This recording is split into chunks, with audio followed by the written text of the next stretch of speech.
ഖിറാഅത്ത് അവതരണത്തിനായി ഹാഫിൽ ഇൻജാസിനെ ആദരപൂർവ്വം ക്ഷണിക്കുന്നു.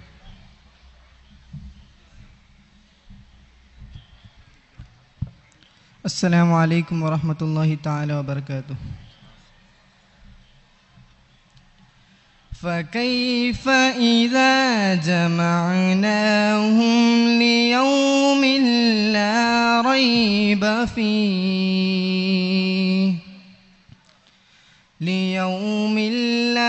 ريب فيه ووفيت كل نفس ما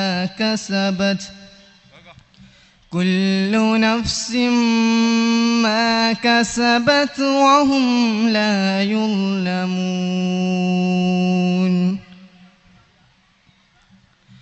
قل اللهم مالك الملك تؤتي الملك من تشاء وتنزع الملك ممن تشاء وتعز من تشاء وتذل من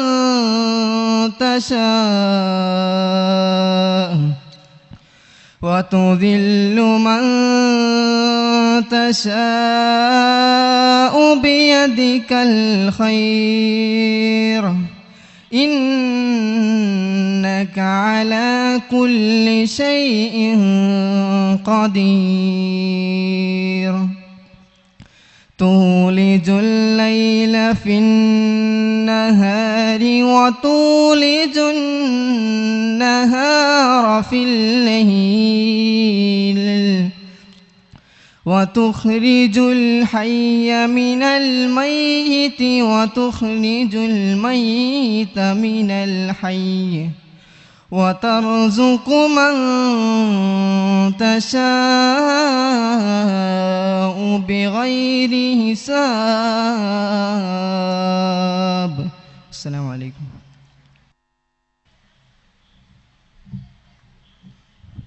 അടുത്തതായി ദുആ നടത്താൻ വേണ്ടി ശരീഅത്ത് കോളേജ് പ്രിൻസിപ്പൽ ഹാഫിൽ ഷഹീർ ഫൈസിയെ ക്ഷണിക്കുന്നു. الفاتحة. أعوذ بالله من الشيطان الرجيم. بسم الله الرحمن الرحيم. الحمد لله رب العالمين الرحمن الرحيم مالك يوم الدين. إياك نعبد وإياك نستعين. اهدنا الصراط المستقيم صراط الذين أنعمت عليهم غير المغضوب عليهم ولا الضالين آمين. بسم الله الرحمن الرحيم.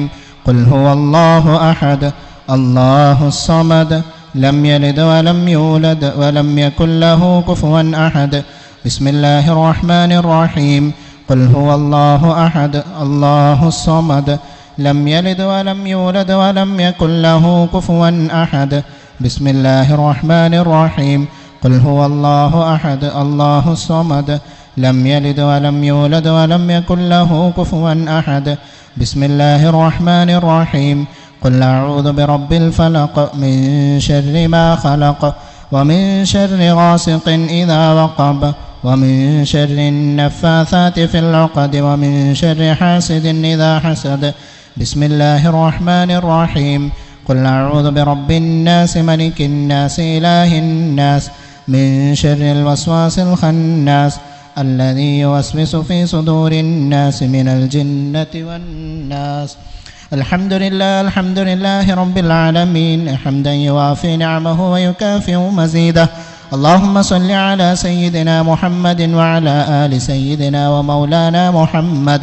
اللهم أوصل وبلغ مثل ثواب ما قرأناه من القرآن العظيم بعد القبول منا إلى حضرة روح نبينا محمد صلى الله عليه وسلم وإلى حضرة آبائه وإخوانه من الأنبياء والمرسلين وإلى حضرة أهل الخير كلهم يا رب العالمين، خاصة منهم إلى حضرة شيخنا وسيدنا العارف بالله الشيخ علي الكوفي قدس الله سره العزيز. اللهم إنا نسألك بحقهم وبجاههم وبكراماتهم يسر عسيرنا وسهل أمورنا وحسن مرادنا وحقق رجاءنا وتمم مقاصدنا واشف مرضانا وارحم موتانا وأد ديوننا وبارك فيما أعطيتنا بركة تامة كما باركت على عبادك الصالحين وإلى حضرة من ماتوا من آبائنا وأمهاتنا وأقربائنا وأصدقائنا وأساتذنا اللهم اغفر لنا ولهم وارحمنا وإياهم يا أرحم الراحمين اللهم إنا نسألك العفو والعافية والمعافاة الدائمة في الدين والدنيا والآخرة ربنا آتنا في الدنيا حسنة وفي الآخرة حسنة وقنا عذاب النار ربنا تقبل منا إنك أنت السميع العليم وتب علينا إنك أنت التواب الرحيم آمين برحمتك يا أرحم الراحمين.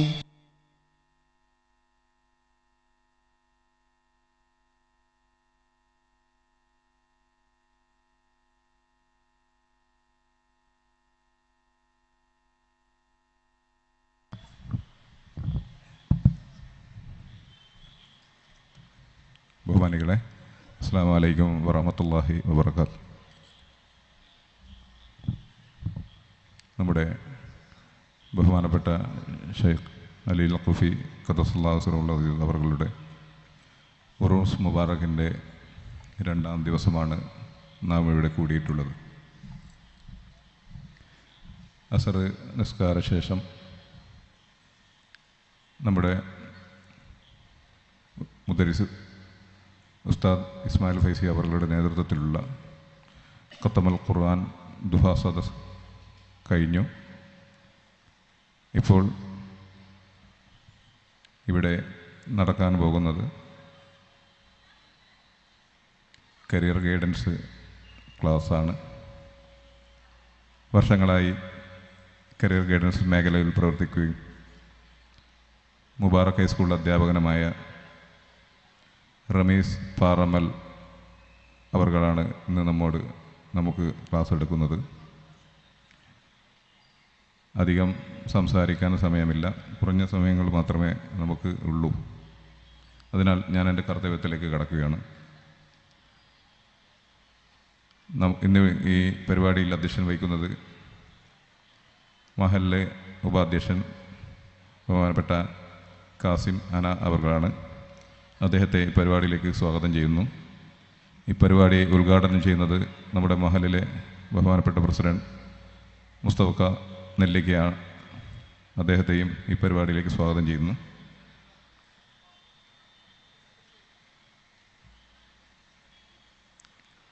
കരിയർ ഗൈഡൻസ് ക്ലാസ് അവതരിപ്പിക്കുന്ന റമീസ് പാറൽ അവർകളെയും ഈ പരിപാടിയിലേക്ക് സ്വാഗതം ചെയ്യുകയാണ്. തുടർന്ന് ഇവിടെ നടക്കുന്നത് മോട്ടിവേഷൻ ക്ലാസ്സാണ്. പ്രമുഖ സ്കിൽ ട്രെയിനർ നിസാർ പട്ടും അവർകളാണ് പരിപാടി അവതരിപ്പിക്കുന്നത്. അദ്ദേഹം ഇവിടെ എത്തിച്ചേർന്നിട്ടുണ്ട്. അദ്ദേഹത്തെയും ഈ പരിപാടിയിലേക്ക് സ്വാഗതം ചെയ്യുകയാണ്. അതിനുശേഷം ഉന്നത വിജയികൾക്കുള്ള അനുമോദനവും ഉപഹാര വിതരണവും നടക്കുന്നുണ്ട്. ഈ പരിപാടിയിൽ വേദിയിൽ എത്തിച്ചേർന്നിട്ടുള്ള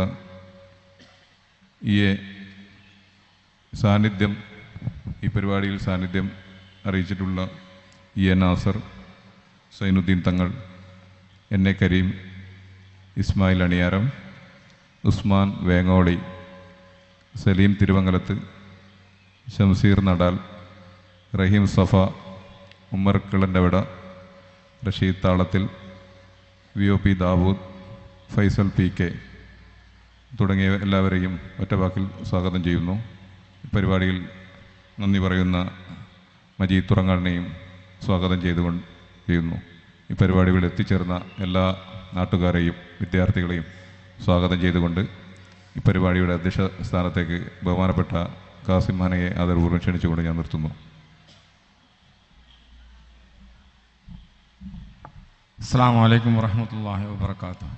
ഈ യോഗം ഉദ്ഘാടനം ചെയ്യാൻ വേണ്ടി ബഹുമാനപ്പെട്ട ആദരണീയനായ പ്രസിഡന്റ് മുസ്തഫയെ ആദരപൂർവ്വം ക്ഷണിക്കുന്നു.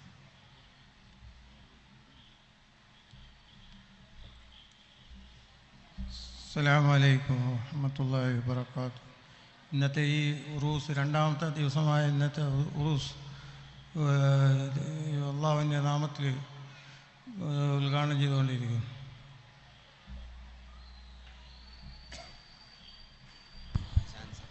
പ്രിയമുള്ളവരെ, ഇന്ന് ഇവിടെ എത്തിച്ചേർന്ന വിദ്യാർത്ഥികൾ, ഉന്നത വിജയം കൈവരിച്ച വിദ്യാർത്ഥികൾ എത്രയും പെട്ടെന്ന് രജിസ്ട്രേഷൻ പൂർത്തിയാക്കണമെന്ന് അറിയിക്കുന്നു. രജിസ്ട്രേഷൻ കൗണ്ടറിൽ ചെന്ന് രജിസ്ട്രേഷൻ പൂർത്തിയാക്കണമെന്ന് അറിയിക്കുന്നു. അസ്സലാമു അലൈക്കും വറഹ്മത്തുള്ളാഹി. നമ്മളെ സമയം പരിമിതി ഉള്ളത് കൊണ്ട് തന്നെ നമ്മുടെ സ്കിൽ പരിപാടിക്ക് ബഹുമാനപ്പെട്ട നിസാർ പട്ടവും അവർക്ക് സമയം ഒഴിഞ്ഞു കൊടുക്കുന്നതുകൊണ്ട് നമ്മുടെ കമ്മിറ്റി വേദിയിലുള്ള എല്ലാവരുടെയും സമ്മതത്തോടുകൂടി ബഹുമാനപ്പെട്ട സ്കിൽ അവതരിപ്പിക്കുന്നതിന് വേണ്ടി ബഹുമാനപ്പെട്ട നിസാർ പട്ടവത്തിനെ ആദരപൂർവ്വം ക്ഷണിക്കുന്നു. അസ്സലാമു അലൈക്കും. റമീസ് പാറാൽ അവരുടെ സാദരപൂർവ്വം ക്ഷണിക്കുന്നു.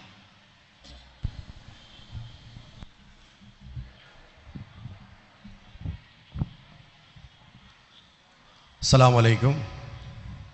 വേദിയിലിരിക്കുന്ന വിശിഷ്ട വ്യക്തിത്വങ്ങളെ, പ്രിയപ്പെട്ട വിദ്യാർത്ഥികളെ, രക്ഷിതാക്കളെ, നാട്ടുകാരെ, ഈ ഒരു പ്രോഗ്രാമിനോടനുബന്ധിച്ച് ഉന്നത പഠന മേഖലകളിലേക്കുള്ള അവസരങ്ങളെക്കുറിച്ച് പരിചയപ്പെടുത്താനുള്ള ഒരു സെഷൻ വെച്ചതിൽ ആദ്യമായി ഈ കമ്മിറ്റിയെ അഭിനന്ദിക്കുകയാണ്. തീർച്ചയായും നമ്മുടെ എല്ലാ വിദ്യാർത്ഥികളെ സംബന്ധിച്ചിടത്തോളം, അതല്ലെങ്കിൽ അവരുടെ രക്ഷിതാക്കളെ സംബന്ധിച്ചിടത്തോളം ഏറെ ആശങ്കയുള്ള ഒരു സമയത്താണ്. കാരണം പലതരത്തിലുള്ള കോഴ്സുകൾ കഴിഞ്ഞ് വ്യത്യസ്തമായ കോഴ്സുകളിലേക്ക് അഡ്മിഷൻ നടന്നുകൊണ്ടിരിക്കുന്ന ഒരു സമയമാണ്. അപ്പോൾ അതുകൊണ്ട് തന്നെ പല രക്ഷിതാക്കളെ സംബന്ധിച്ചിടത്തോളം, വിദ്യാർത്ഥികളെ സംബന്ധിച്ചിടത്തോളം പലതരത്തിലുള്ള സംശയങ്ങളും ആശങ്കകളും ഉണ്ടാവുക എന്നുള്ളത് സ്വാഭാവികമാണ്. അപ്പോൾ 10ാം ക്ലാസ്സിന് ശേഷം അല്ലെങ്കിൽ +2-ന് ശേഷമുള്ള ഉപരിപഠന മേഖലകളെ കുറിച്ച് പരിചയപ്പെടുത്തുക എന്നുള്ളതാണ് ഈ ഒരു സെഷൻ കൊണ്ട് ഉദ്ദേശിക്കുന്നത്. അപ്പോൾ വളരെ കുറഞ്ഞ ഒരു സമയം മാത്രമാണ് നമുക്ക് അനുവദിച്ച് തന്നിട്ടുള്ളൂ. ഏകദേശം ഒരു 2 മണിക്കൂറൊക്കെ സംസാരിച്ചാൽ മാത്രമേ ഇത് എവിടെയെങ്കിലും എത്തിക്കാൻ സാധിക്കുകയുള്ളൂ. അപ്പോൾ എന്നെ സംബന്ധിച്ചിടത്തോളം ഒരു അരമണിക്കൂറിൻ്റെ ഉള്ളിൽ ഇത് അവസാനിപ്പിക്കേണ്ടതായിട്ടുണ്ട്. കാരണം യശാ ബാങ്ക് കൊടുക്കുന്നതിന് മുമ്പ് അവസാനിപ്പിക്കേണ്ടി വരും. അപ്പോൾ പരിമിതമായ സമയത്തിൻ്റെ ഉള്ളിൽ വളരെ ബൃഹത്തായ ഒരു കാര്യം അവതരിപ്പിക്കുക എന്നുള്ളത് വളരെ ശ്രമകരമായ ഒരു ദൗത്യം കൂടിയാണ്. ഏതായാലും ഞാൻ തുടക്കത്തിൽ എനിക്ക് നിങ്ങളോട് സൂചിപ്പിക്കാനുള്ളത്, പല കുട്ടികളും അല്ലെങ്കിൽ പല രക്ഷിതാക്കളും പലപ്പോഴും ചോദിക്കുന്ന ഒരു ചോദ്യമാണ്, ഏറ്റവും നല്ല കോഴ്സ് ഏതാണ്, അതല്ലെങ്കിൽ ഏറ്റവും സ്കോപ്പുള്ള കോഴ്സ് ഏതാണെന്ന്. അപ്പോൾ എനിക്ക് നിങ്ങളോട് സൂചിപ്പിക്കാനുള്ളത്, നല്ലത് മോശം അങ്ങനെ ഒന്നില്ല. എല്ലാ കോഴ്സിലും അതിൻ്റേതായിട്ടുള്ള പ്രാധാന്യമുണ്ട്. അപ്പോൾ നമ്മൾ ശ്രദ്ധിക്കേണ്ടത് നമ്മുടെ കുട്ടിയുടെ അഭിരുചി എന്താണ്, താല്പര്യം എന്താണ്, അത് മനസ്സിലാക്കിയിട്ടുള്ള കോഴ്സുകൾ തിരഞ്ഞെടുക്കുക എന്നുള്ളതാണ് ഏറ്റവും പ്രധാനപ്പെട്ടത്. അത് 10ാം ക്ലാസ് കഴിഞ്ഞാലും +2 കഴിഞ്ഞാലും നമ്മൾ ഉപരിപഠന മേഖലയിലേക്ക് പോകുന്ന സമയത്ത് ശ്രദ്ധിക്കേണ്ടത്, കുട്ടികളോടായാലും രക്ഷിതാക്കളോടായാലും എനിക്ക് സൂചിപ്പിക്കാനുള്ളത്, നമ്മുടെ കുട്ടിയുടെ അഭിരുചി എന്താണ്, അവൻ്റെ ആപ്റ്റിറ്റ്യൂഡ് എന്താണ്, ഇൻബോൺ എബിലിറ്റീസ് എന്താണെന്ന് മനസ്സിലാക്കിയിട്ട് അതിനനുസരിച്ചുള്ള കോഴ്സുകൾ തിരഞ്ഞെടുക്കുക എന്നുള്ളതാണ് ഏറ്റവും പ്രധാനപ്പെട്ടത്. അപ്പോൾ പലപ്പോഴും നമ്മുടെ സമൂഹത്തിൻ്റെ ഇടയിൽ കണ്ടുവരുന്നത് ഇതിനെതിരായിട്ടുള്ള ഒരു രീതിയാണ്. രക്ഷിതാവിൻ്റെ താല്പര്യങ്ങൾ, അതല്ലെങ്കിൽ കുടുംബത്തിലുള്ള മറ്റുള്ള ആളുകളുടെ അഭിപ്രായങ്ങൾക്കനുസരിച്ചാണ് പലപ്പോഴും കുട്ടികൾ കോഴ്സുകൾ തിരഞ്ഞെടുക്കുന്നത്. അപ്പോൾ അതുകൊണ്ട് തന്നെ ചില കുട്ടികളെങ്കിലും പകുതിക്ക് വെച്ചിട്ട് കോഴ്സ് പൂർത്തിയാക്കാൻ സാധിക്കാതെ മടങ്ങി വരാറുണ്ട്. പലപ്പോഴും അത്തരത്തിലുള്ള കുട്ടികൾ എൻ്റെ അടുത്ത് വന്ന് ചോദിക്കാറുണ്ട്, ഞാൻ ഇന്നേ കോഴ്സിനാണ് ചേർന്നത്, പക്ഷേ അതെനിക്ക് ഒരിക്കലും അതുമായിട്ട് മുന്നോട്ട് പോകാൻ സാധിക്കുന്നില്ല, വേറെ ഏതെങ്കിലും ഒരു കോഴ്സ് പറഞ്ഞു തരുമെന്ന് ചോദിച്ചിട്ട്. അപ്പോൾ അതുകൊണ്ട് തന്നെ സൂചിപ്പിക്കാനുള്ളത്, കുട്ടിയുടെ ആപ്റ്റിറ്റ്യൂഡ് എന്താണ്, ഇൻട്രസ്റ്റ് എന്താണ് എന്ന് മനസ്സിലാക്കിക്കൊണ്ട് അതിനനുസരിച്ചുള്ള കൃത്യമായ കോഴ്സുകൾ സെലക്ട് ചെയ്യുക എന്നുള്ളതാണ് നമ്മൾ കരിയർ പ്ലാനിങ്ങിൽ ഏറ്റവും പ്രധാനമായിട്ട് ശ്രദ്ധിക്കേണ്ടത്. അപ്പോൾ അതാണ് എനിക്കിവിടെ കൂടിയിരിക്കുന്ന രക്ഷിതാക്കളോടും വിദ്യാർത്ഥികളോടും ആദ്യമായി സൂചിപ്പിക്കാനുള്ളത്. പിന്നെ അതുപോലെ തന്നെ നമുക്ക് കൃത്യമായ ഒരു കരിയർ ഗോൾ ഉണ്ടാവണം. ഭാവിയിൽ ഞാൻ എവിടെ പോകാനാണ് ആഗ്രഹിക്കുന്നത്, എവിടെ എത്താനാണ് ആഗ്രഹിക്കുന്നത്, ഏത് മേഖലയിൽ തൊഴിൽ ചെയ്യാനാണ് ഞാൻ ആഗ്രഹിക്കുന്നത്. അപ്പോൾ അതിനനുസരിച്ച് കൃത്യമായി കരിയർ ഗോൾ സെറ്റ് ചെയ്ത് നമ്മുടെ താല്പര്യവും അഭിരുചിക്കിണങ്ങിയ കോഴ്സുകൾ സെലക്ട് ചെയ്ത് നമ്മൾ മുന്നോട്ട് പോവുകയാണെങ്കിൽ തീർച്ചയായും നമ്മൾ ആഗ്രഹിക്കുന്ന മേഖലയിൽ എളുപ്പത്തിൽ ചുരുങ്ങിയ സമയത്തിൻ്റെ ഉള്ളിൽ നമുക്ക് എത്തിച്ചേരാൻ സാധിക്കും. അപ്പോൾ നമ്മൾ നമ്മുടെ നാട്ടിൽ കണ്ടുവരുന്ന ഒരു രീതി എന്ന് പറഞ്ഞു കഴിഞ്ഞാൽ ഒഴുക്കിനനുസരിച്ച് നീന്തലാണ്. അപ്പോൾ അത് മാറ്റി കുട്ടിയുടെ താല്പര്യവും അഭിരുചിയും പരിഗണിച്ചുകൊണ്ട് കോഴ്സുകൾ തിരഞ്ഞെടുക്കാൻ വേണ്ടി രക്ഷിതാക്കളും വിദ്യാർത്ഥികളും ശ്രദ്ധിക്കണമെന്നാണ് ആദ്യമായി എനിക്ക് സൂചിപ്പിക്കാനുള്ളത്. ഇനി കോഴ്സുകളെക്കുറിച്ച് പറയുകയാണെങ്കിൽ അനവധി കോഴ്സുകളും തൊഴിൽ മേഖലകളും നമ്മുടെ മുമ്പിലുണ്ട്. അപ്പോൾ അതൊന്നും നമുക്ക് പിന്നെ ഈ ഒരു ചെറിയ സമയത്തിൻ്റെ ഉള്ളിൽ സൂചിപ്പിക്കുക എന്നുള്ളത് തന്നെ വലിയൊരു പ്രയാസമുള്ള കാര്യമാണ്. അപ്പോൾ അതുകൊണ്ട് വളരെ പ്രധാനപ്പെട്ട ചില കാര്യങ്ങൾ മാത്രം ഞാൻ സൂചിപ്പിക്കാൻ ആഗ്രഹിക്കുകയാണ്. ഇപ്പോൾ നമ്മുടെ നാട്ടിൽ 10ാം ക്ലാസ് കഴിഞ്ഞാൽ അല്ലെങ്കിൽ +2 കഴിഞ്ഞാൽ നമുക്ക് പോകാൻ പറ്റുന്ന വ്യത്യസ്തമായിട്ടുള്ള നിരവധി മേഖലകൾ കോഴ്സുകൾ നമ്മുടെ മുമ്പിലുണ്ട്. അപ്പോൾ അത് ഞാൻ നേരത്തെ പറഞ്ഞ പോലെ കുട്ടിയുടെ അഭിരുചിക്കിണങ്ങിയ കോഴ്സുകൾ തിരഞ്ഞെടുത്തുകൊണ്ട് വേണം നമ്മൾ മുന്നോട്ടേക്ക് പോകാൻ. അപ്പോൾ ദേശീയ തലത്തിൽ അറിയപ്പെടുന്ന മികച്ച സ്ഥാപനങ്ങൾ നമ്മുടെ നാട്ടിലുണ്ട്. ഇപ്പോൾ +2 കഴിഞ്ഞ ഒരു കുട്ടിക്ക് ഒരു കേന്ദ്ര സർവകലാശാലയിൽ പഠിക്കണം എന്ന ആഗ്രഹം ഉണ്ടെങ്കിൽ, അപ്പോൾ നമുക്കറിയാം ഇന്ത്യയിൽ 50ലധികം ദേശീയ തലത്തിലുള്ള കേന്ദ്ര സർവകലാശാലകൾ. അപ്പോൾ നമുക്ക് ഏറ്റവും അടുത്തുള്ളത് നമ്മുടെ കേരളത്തിലുള്ളത് കാസർഗോഡ് ജില്ലയിലുള്ള കേന്ദ്ര സർവകലാശാലയാണ്. പിന്നെ നമുക്ക് അടുത്ത് വരുന്നത് പോണ്ടിച്ചേരി കേന്ദ്ര സർവകലാശാലയുണ്ട്, യൂണിവേഴ്സിറ്റി ഓഫ് ഹൈദരാബാദ് ഉണ്ട്, ഡൽഹി യൂണിവേഴ്സിറ്റി ഉണ്ട്, ജാമിയ മില്ലിയ ഇസ്ലാമിയ ഉണ്ട്, അലിഗഡ് മുസ്ലിം യൂണിവേഴ്സിറ്റി ഉണ്ട്, ജവഹർലാൽ നെഹ്റു യൂണിവേഴ്സിറ്റി ഉണ്ട്. അപ്പോൾ ഇത്തരത്തിലുള്ള പ്രമുഖ സർവകലാശാലകളിൽ ചേർന്ന് പഠിക്കാനുള്ള ആഗ്രഹമുണ്ടെങ്കിൽ +2 കഴിഞ്ഞ കുട്ടിക്ക് എഴുതാവുന്ന എൻട്രൻസ് പരീക്ഷകളുണ്ട്. അപ്പോൾ എൻട്രൻസ് പരീക്ഷ എന്ന് പറയുമ്പോൾ പലർക്കും തെറ്റിദ്ധാരണ ഉണ്ടാവും അത് സയൻസ് വിദ്യാർത്ഥികൾക്ക് മാത്രമുള്ളതാണ് എന്നുള്ളത്. അപ്പോൾ അങ്ങനെയല്ല, +2 ഏത് വിഷയം എടുത്ത് പഠിക്കുന്ന കുട്ടികൾക്ക് കൊമേഴ്സ് ആണെങ്കിലും ഹ്യൂമാനിറ്റീസ് ആണെങ്കിലും സയൻസ് ആണെങ്കിലും എഴുതാൻ പറ്റുന്ന ഒരു എൻട്രൻസ് പരീക്ഷയാണ് CUET എന്നുള്ളത്, കോമൺ യൂണിവേഴ്സിറ്റി എൻട്രൻസ് ടെസ്റ്റ്. അപ്പോൾ അത്തരത്തിലുള്ള ടെസ്റ്റ് വഴി നമുക്ക് ഇന്ത്യയിൽ അറിയപ്പെടുന്ന കേന്ദ്ര സർവകലാശാലകളിൽ വ്യത്യസ്തമായ കോഴ്സുകൾക്ക് ചേർന്ന് പഠിക്കാനുള്ള അവസരങ്ങളും സാധ്യതകളും. ഒരു കേന്ദ്ര സർവകലാശാലയിൽ നമ്മൾ പഠിക്കുമ്പോഴുള്ള പലതരത്തിലുള്ള ഗുണങ്ങളുണ്ട്.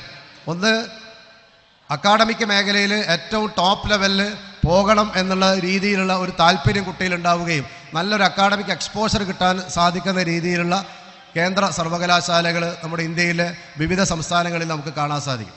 അപ്പോൾ അത്തരത്തിലുള്ള നാഷണൽ ലെവലിൽ അറിയപ്പെടുന്ന സ്ഥാപനങ്ങളിൽ ചേർന്ന് പഠിക്കുക എന്നുള്ളതായിരിക്കണം നമ്മുടെ ഒരു പ്രധാനപ്പെട്ട ലക്ഷ്യം. അതുപോലെ തന്നെ ഇപ്പോൾ എൻജിനീയറിങ് ധാരാളം കുട്ടികൾ പോകാൻ ആഗ്രഹിക്കുന്ന ഒരു മേഖലയാണ്. ഇപ്പോൾ ദേശീയ തലത്തിൽ അറിയപ്പെടുന്ന സ്ഥാപനം എന്ന് പറഞ്ഞു കഴിഞ്ഞാൽ നമുക്കറിയാം IITകളും NITകളൊക്കെയാണ്. നാഷണൽ ഇൻസ്റ്റിറ്റ്യൂട്ട് ഓഫ് ടെക്നോളജിയും അതുപോലെ തന്നെ ഇന്ത്യൻ ഇൻസ്റ്റിറ്റ്യൂട്ട് ഓഫ് ടെക്നോളജിയും. അപ്പോൾ അത്തരത്തിലുള്ള സ്ഥാപനങ്ങളിൽ പഠിച്ചാലുള്ള ഗുണം 4 കൊല്ലത്തെ കോഴ്സ് പൂർത്തിയാക്കുമ്പോഴേക്ക് തന്നെ നമുക്ക് വിവിധ സ്ഥാപനങ്ങളിൽ മൾട്ടിനാഷണൽ കമ്പനികളിലടക്കം പ്ലേസ്മെൻറ്റ് കിട്ടാനുള്ള സാധ്യതയുണ്ട്. അപ്പോൾ അത്തരത്തിലുള്ള മേഖലകളിൽ പോകാൻ ആഗ്രഹിക്കുന്നവരാണെങ്കിൽ ആ രീതിയിലുള്ള അതിൻ്റെ പരിശീലനങ്ങൾ നേടുകയും അതുമായി ബന്ധപ്പെട്ട G-Main, G-Advanced ഇങ്ങനെയുള്ള എൻട്രൻസ് പരീക്ഷകൾ എഴുതി ടോപ്പ് ലെവലിലുള്ള സ്ഥാപനങ്ങളിൽ പഠിക്കുകയാണെങ്കിൽ തീർച്ചയായും നമുക്ക് ഇപ്പോൾ പെരിങ്ങത്തൂർ പ്രദേശത്ത് നിന്ന് തന്നെ നമ്മൾ നോക്കിക്കഴിഞ്ഞാൽ NITയിലോ IITയിലോ പഠിക്കുന്ന എത്ര കുട്ടികളുണ്ട് നമുക്കൊരു കണക്കെടുത്ത് നോക്കിക്കഴിഞ്ഞാൽ വളരെ ചുരുങ്ങിയ ആളുകൾ മാത്രമേ ഉള്ളൂ, ചിലപ്പോൾ ആളുകൾ ഉണ്ടാവില്ല. അപ്പോൾ അത്രയും ടോപ്പ് ലെവലിലുള്ള സ്ഥാപനങ്ങളാണ്. അപ്പോൾ നമുക്കറിയാം നമ്മുടെ കൂട്ടത്തിൽ തന്നെ വളരെ ബ്രൈറ്റ് ആയിട്ടുള്ള ബ്രില്യൻ്റ് ആയിട്ടുള്ള ധാരാളം കുട്ടികളുണ്ട്. അപ്പോൾ അത്തരം കുട്ടികൾക്ക് ആവശ്യമായ ഗൈഡൻസ് ആവശ്യമായ സമയങ്ങളിൽ നമ്മൾ നൽകുകയാണെങ്കിൽ തീർച്ചയായും ഏറ്റവും കാലിബറായിട്ടുള്ള കുട്ടികൾ നമുക്ക് ഇത്തരത്തിലുള്ള ടോപ്പ് ഇൻസ്റ്റിറ്റ്യൂട്ടുകളിൽ നമുക്ക് എത്തിക്കാൻ സാധിക്കും എന്നുള്ള കാര്യത്തിൽ യാതൊരു സംശയമില്ല. അതുപോലെ തന്നെ IIM നമുക്കറിയാം ധാരാളം കുട്ടികൾ കൊമേഴ്സ് ഗ്രൂപ്പ് എടുക്കുകയും BBA, BCom ഇങ്ങനെയുള്ള ഡിഗ്രി കോഴ്സുകൾ എടുത്ത് ബിസിനസ് മാനേജ്മെൻറ്റ് മേഖലയിൽ പോകാൻ ആഗ്രഹിക്കുന്നവരുണ്ടാവും. അപ്പോൾ അത്തരത്തിലുള്ള ബിസിനസ് മേഖലയിൽ പോകാൻ ആഗ്രഹിക്കുന്ന കുട്ടികളെ സംബന്ധിച്ചിടത്തോളം ബിസിനസ് മാനേജ്മെൻറ്റ് മേഖലയിൽ പോകാൻ ആഗ്രഹിക്കുന്ന കുട്ടികളെ സംബന്ധിച്ചിടത്തോളം ദേശീയ തലത്തിൽ നമുക്ക് തിരഞ്ഞെടുക്കാവുന്ന വളരെ പ്രധാനപ്പെട്ട ഇൻസ്റ്റിറ്റ്യൂട്ടുകളാണ് IIM, Indian institute of management. ഇപ്പോൾ പെരിങ്ങത്തൂരിൽ നിന്ന് ആരെങ്കിലും ഒരു കുട്ടിയെങ്കിലും ഇതുവരെ ഒരു IIMൽ പഠിച്ചിട്ടുണ്ടോ? ഇന്ത്യയിൽ 20ലധികം IIMകളുണ്ട്. ഒരു IIM ഉള്ളത് കാലിക്കറ്റാണ്, നമ്മൾ കുന്നമംഗലത്ത് IIM കാലിക്കറ്റ്. ഇന്ത്യയിലുള്ള ഒരു ടോപ്പ് ലെവലുള്ള ആദ്യത്തെ ഒരു 5 IIM എടുത്തു കഴിഞ്ഞാൽ ആ കൂട്ടത്തിൽ വരുന്നതാണ് കാലിക്കറ്റിലുള്ള IIM. അപ്പോൾ അത്തരത്തിലുള്ള ദേശീയ തലത്തിലുള്ള മികച്ച സ്ഥാപനങ്ങളിൽ എത്തിക്കുക എന്നുള്ളതായിരിക്കണം നമ്മുടെ ഒരു ശ്രമം. ഏറ്റവും കാലിബറായിട്ടുള്ള കുട്ടികളെ നമുക്ക് അത്തരത്തിലുള്ള മേഖലകളിലേക്ക് ഗൈഡ് ചെയ്യാൻ സാധിക്കും. അതുപോലെ തന്നെ നമുക്കറിയാം ഹ്യൂമാനിറ്റീസ് വിഷയങ്ങൾ പഠിക്കുന്ന കുട്ടികളെ സംബന്ധിച്ചിടത്തോളം ധാരാളം അവസരങ്ങൾ സാധ്യതകളുള്ള മേഖലയാണ്. പലപ്പോഴും നമ്മുടെ നാട്ടിൽ +1 അഡ്മിഷൻ എടുക്കുന്ന കുട്ടികളെ സംബന്ധിച്ചിടത്തോളം സയൻസ് കൊമേഴ്സ് ഒന്നും കിട്ടിയിട്ടില്ലെങ്കിലാണ് സാധാരണഗതിയിൽ ഹ്യൂമാനിറ്റീസ് എടുക്കുക. അപ്പോൾ നമ്മുടെ നാട്ടിൽ കേരളത്തിൽ ഹ്യൂമാനിറ്റീസിൽ വൈവിധ്യമാർന്ന വിഷയങ്ങൾ നമുക്ക് +1 തലത്തിൽ പഠിക്കാനുള്ള സൗകര്യമുണ്ട്. അതിൽ ഹിസ്റ്ററിയും എക്കണോമിക്സും പൊളിറ്റിക്സും സോഷ്യോളജിയും സോഷ്യൽ വർക്കും ജിയോഗ്രഫിയും എന്ന് തുടങ്ങി വൈവിധ്യമാർന്ന 35ഓളം കോമ്പിനേഷൻസ് നമ്മുടെ ഹ്യൂമാനിറ്റീസിൻ്റെ മേഖലയിൽ വരുന്നുണ്ട്. ഇപ്പോൾ ഡൽഹി പോലുള്ള സ്ഥലങ്ങളിലൊക്കെ പോയി കഴിഞ്ഞാൽ, ഇപ്പോൾ ഡൽഹി സ്കൂൾ ഓഫ് എക്കണോമിക്സ്, അവിടെ ഹ്യൂമാനിറ്റീസ് വിഷയങ്ങൾക്കാണ് ഏറ്റവും കൂടുതൽ ഡിമാൻഡ്.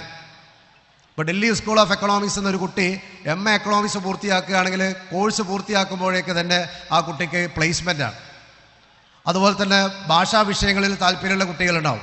പ്രത്യേകിച്ച് വിദേശ ഭാഷകളിൽ പഠനം നടത്താൻ ആഗ്രഹിക്കുന്ന കുട്ടികളാണെങ്കിൽ ഇംഗ്ലീഷ്, അറബിക്ക്, ഫ്രഞ്ച്, സ്പാനിഷ്, റഷ്യൻ, ചൈനീസ് ഇങ്ങനെയുള്ള വിദേശ ഭാഷകളിൽ ഉപരിപഠനം നടത്താനും തൊഴിൽ മേഖലകളിലേക്ക് പോകാൻ ആഗ്രഹിക്കുന്ന കുട്ടികൾക്ക് വേണ്ടി മാത്രം ഒരു യൂണിവേഴ്സിറ്റി ഉണ്ട്, ഒരു കേന്ദ്ര സർവകലാശാല ഹൈദരാബാദുള്ള IFLU, English and foreign language university.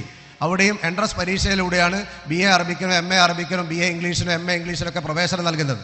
അപ്പോൾ അവിടെ MA അറബിക്കോ അല്ലെങ്കിൽ ഇംഗ്ലീഷോ അതല്ലെങ്കിൽ ഫ്രഞ്ചോ റഷ്യനോ ഏത് വിദേശ ഭാഷകൾ പഠിക്കുന്ന കുട്ടികൾക്ക് കോഴ്സ് പൂർത്തിയാക്കുമ്പോഴേക്ക് തന്നെ പ്ലേസ്മെൻറ്റ് കിട്ടും. മികച്ച മൾട്ടിനാഷണൽ കമ്പനികളിലൊക്കെ കോഴ്സ് പൂർത്തിയാക്കുന്നതോടെ തന്നെ പ്ലേസ്മെൻറ്റ് കിട്ടുന്ന മികച്ച സ്ഥാപനങ്ങൾ, കേന്ദ്ര സർവകലാശാലകൾ നമ്മുടെ നാട്ടിലുണ്ട്. അപ്പോൾ അതിൽ ഏറ്റവും പ്രധാനപ്പെട്ടതാണ്, ഭാഷാ വിഷയത്തിൽ ഏറ്റവും പ്രധാനപ്പെട്ട ഒരു കേന്ദ്ര സർവകലാശാലയാണ് IFLU, English and foreign language university. ഇനി അതുപോലെ തന്നെ നമുക്കറിയാം, നമ്മുടെ നാട്ടിൽ ഏറ്റവും കൂടുതൽ കുട്ടികൾ ആഗ്രഹിക്കുന്ന ഒരു മേഖലയാണ് മെഡിക്കൽ ഫീൽഡ്. ഇപ്പം നീറ്റുമായിട്ട് ബന്ധപ്പെട്ട പല പ്രശ്നങ്ങളും നിങ്ങൾ പത്രത്തിലൂടെ വായിച്ചിട്ടുണ്ടാവും. നമുക്കറിയാം നീറ്റിൻ്റെ പ്രത്യേകത എന്ന് പറഞ്ഞാൽ മെഡിക്കൽ പ്രവേശനത്തിന് ഇന്ത്യയിലുള്ള ഏക പരീക്ഷയാണ് നീറ്റ് പരീക്ഷ എന്നുള്ളത്. ഇപ്പോൾ എല്ലാവരും നീറ്റിനെ കുറിച്ച് മനസ്സിലാക്കിയിട്ടുണ്ടാവും. മറ്റിപ്പോൾ എഞ്ചിനീയറിങ്ങിനാണെങ്കിൽ നമുക്ക് JEE മെയിൻ ഉണ്ട്, കുസാറ്റ് ഉണ്ട്, കീം ഉണ്ട്, വ്യത്യസ്തമായ എൻട്രൻസ് പരീക്ഷകളുണ്ട്. ഏതെങ്കിലും ഒന്ന് കിട്ടിയില്ലെങ്കിൽ മറ്റൊന്നിലൂടെ നമുക്ക് പ്രവേശനം നേടാൻ സാധിക്കും. അതേ സ്ഥാനത്ത് മെഡിക്കൽ പ്രവേശനം ആഗ്രഹിക്കുന്ന ഒരു കുട്ടിയെ സംബന്ധിച്ചിടത്തോളം ഇന്ത്യയിൽ ആ ഒരു മെഡിക്കലുമായിട്ട് ബന്ധപ്പെട്ട ഏതെങ്കിലും കോഴ്സിന് പ്രവേശനം നേടണമെങ്കിൽ ആകെ ഒരു പ്രവേശന പരീക്ഷ മാത്രമേ ഉള്ളൂ. അതാണ് നീറ്റിൻ്റെ പ്രത്യേകത. ആ പരീക്ഷയാണെങ്കിൽ ഇന്ത്യയിൽ ഏറ്റവും കൂടുതൽ കുട്ടികൾ എഴുതുന്ന ഒരു മത്സര പരീക്ഷയാണ് നീറ്റ് പരീക്ഷ. 24 ലക്ഷം കുട്ടികളാണ് ഈ വർഷം പരീക്ഷ എഴുതിയത്. കഴിഞ്ഞ വർഷം 23 ലക്ഷം കുട്ടികളാണ് പരീക്ഷ എഴുതിയത്. ഓരോ വർഷവും കുട്ടികളുടെ എണ്ണം കൂടി വരികയാണ്.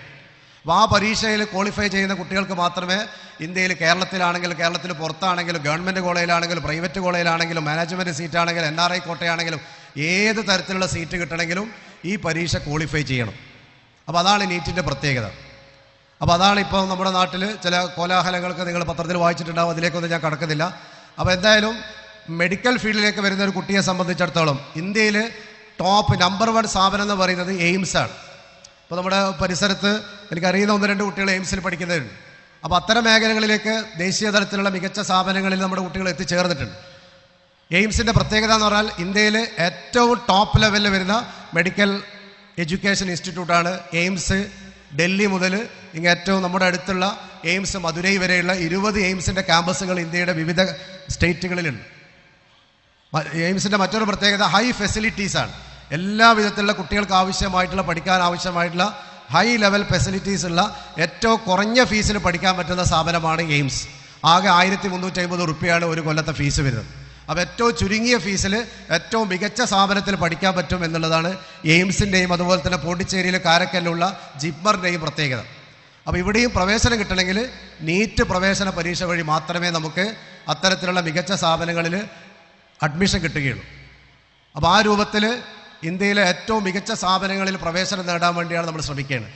ഇനി അതുപോലെ തന്നെ ഹ്യൂമാനിറ്റീസൊക്കെ എടുത്ത് പഠിക്കുന്ന കുട്ടികളെ സംബന്ധിച്ചിടത്തോളം പോകാൻ പറ്റുന്ന ഒരു മേഖലയാണ് നമുക്ക് ലീഗൽ സ്റ്റഡീസ്.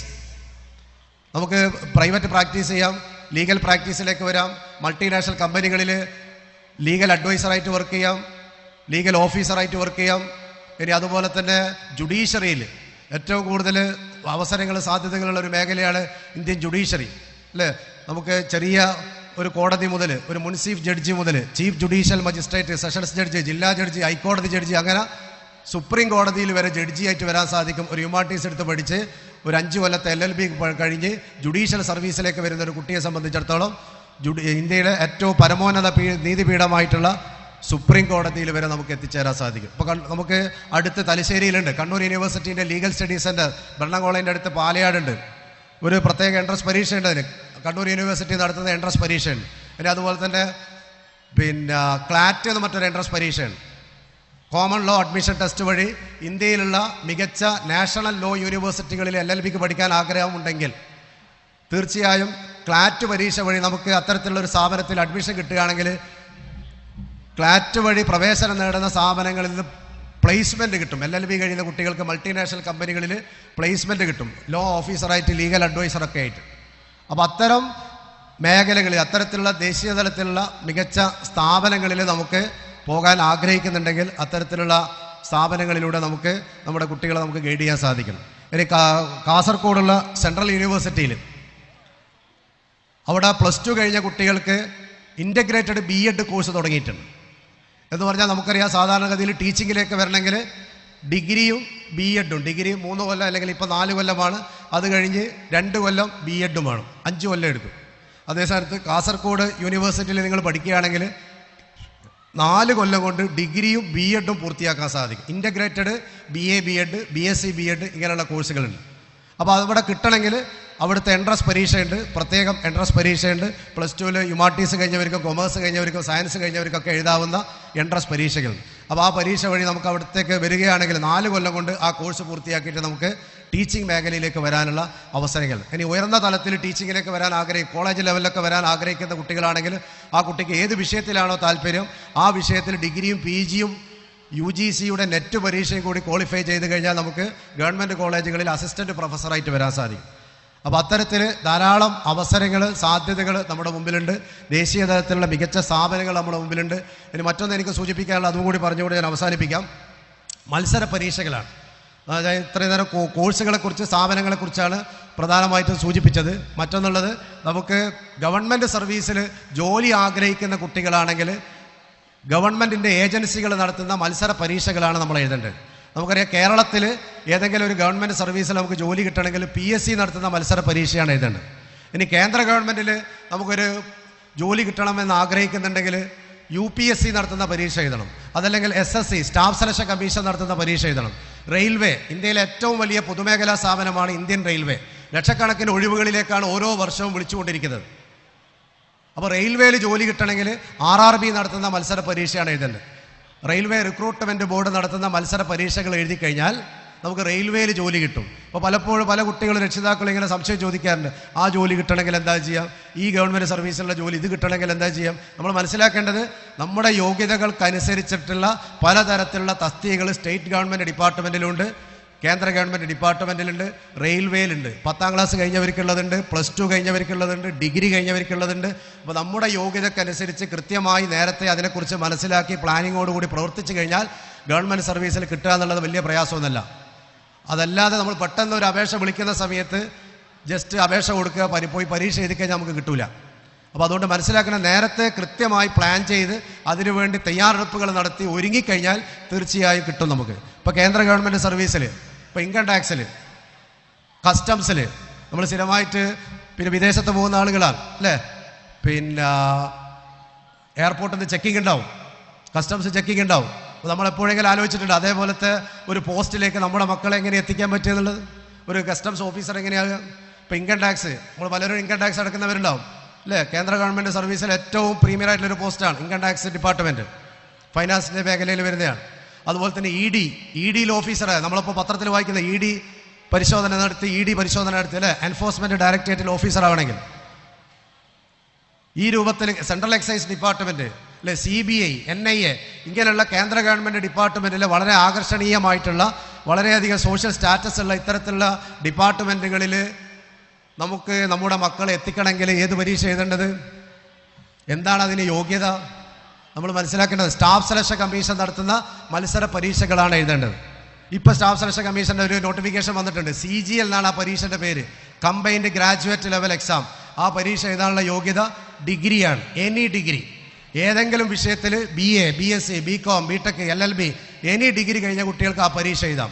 ആ പരീക്ഷ എഴുതിക്കാൻ നമുക്ക് കിട്ടാൻ പോകുന്നത്, ഇപ്പം നോട്ടിഫിക്കേഷൻ വന്നിട്ടുണ്ട്, 20,000-ഓളം ഒഴിവുകളിലേക്കാണ് അപേക്ഷ വിളിച്ചിട്ടുള്ളത്. കേന്ദ്ര ഗവൺമെൻറ് സർവീസിൽ, IBയിൽ, സെൻട്രൽ എക്സൈസിൽ, കസ്റ്റംസിൽ, ഇൻകം ടാക്സിൽ, എൻഫോഴ്സ്മെൻറ്റ് ഡയറക്ടറേറ്റ്, ED ഇങ്ങനെയുള്ള മികച്ച ഡിപ്പാർട്ട്മെൻറ്റുകളിലേക്ക് 20,000-ഓളം ഒഴിവുകളിലേക്കാണ് നമ്മൾ ഇപ്പോൾ അപേക്ഷ വിളിച്ചിട്ടുള്ളത്.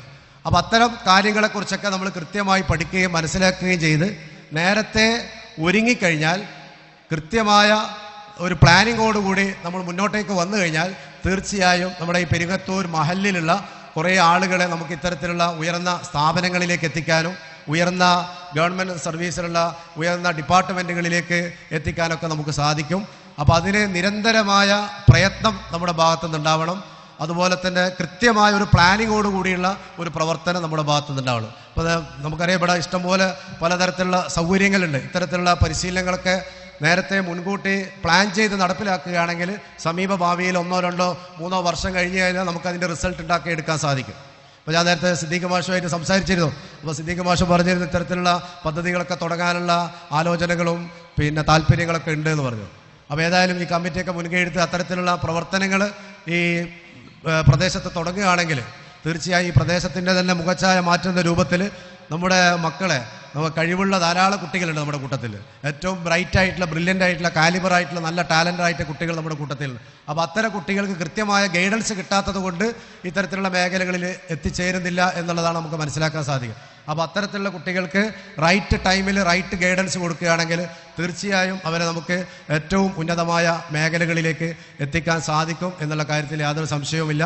ഇനി സദസ്സിൽ ഒരു 5 മിനിറ്റ് ഞാൻ അനുവദിക്കുകയാണ്. നിങ്ങൾക്ക് എന്തെങ്കിലും ചോദിക്കാൻ താല്പര്യം ഉണ്ടെങ്കിൽ പറയാം. ആരെങ്കിലും എന്തെങ്കിലും ചോദിക്കുന്നുണ്ടെങ്കിൽ, സംശയങ്ങൾ ചോദിക്കുന്നുണ്ടെങ്കിൽ, കോഴ്സുമായിട്ട് ബന്ധപ്പെട്ടതോ കരിയറുമായിട്ട് ബന്ധപ്പെട്ടതോ എന്തെങ്കിലും.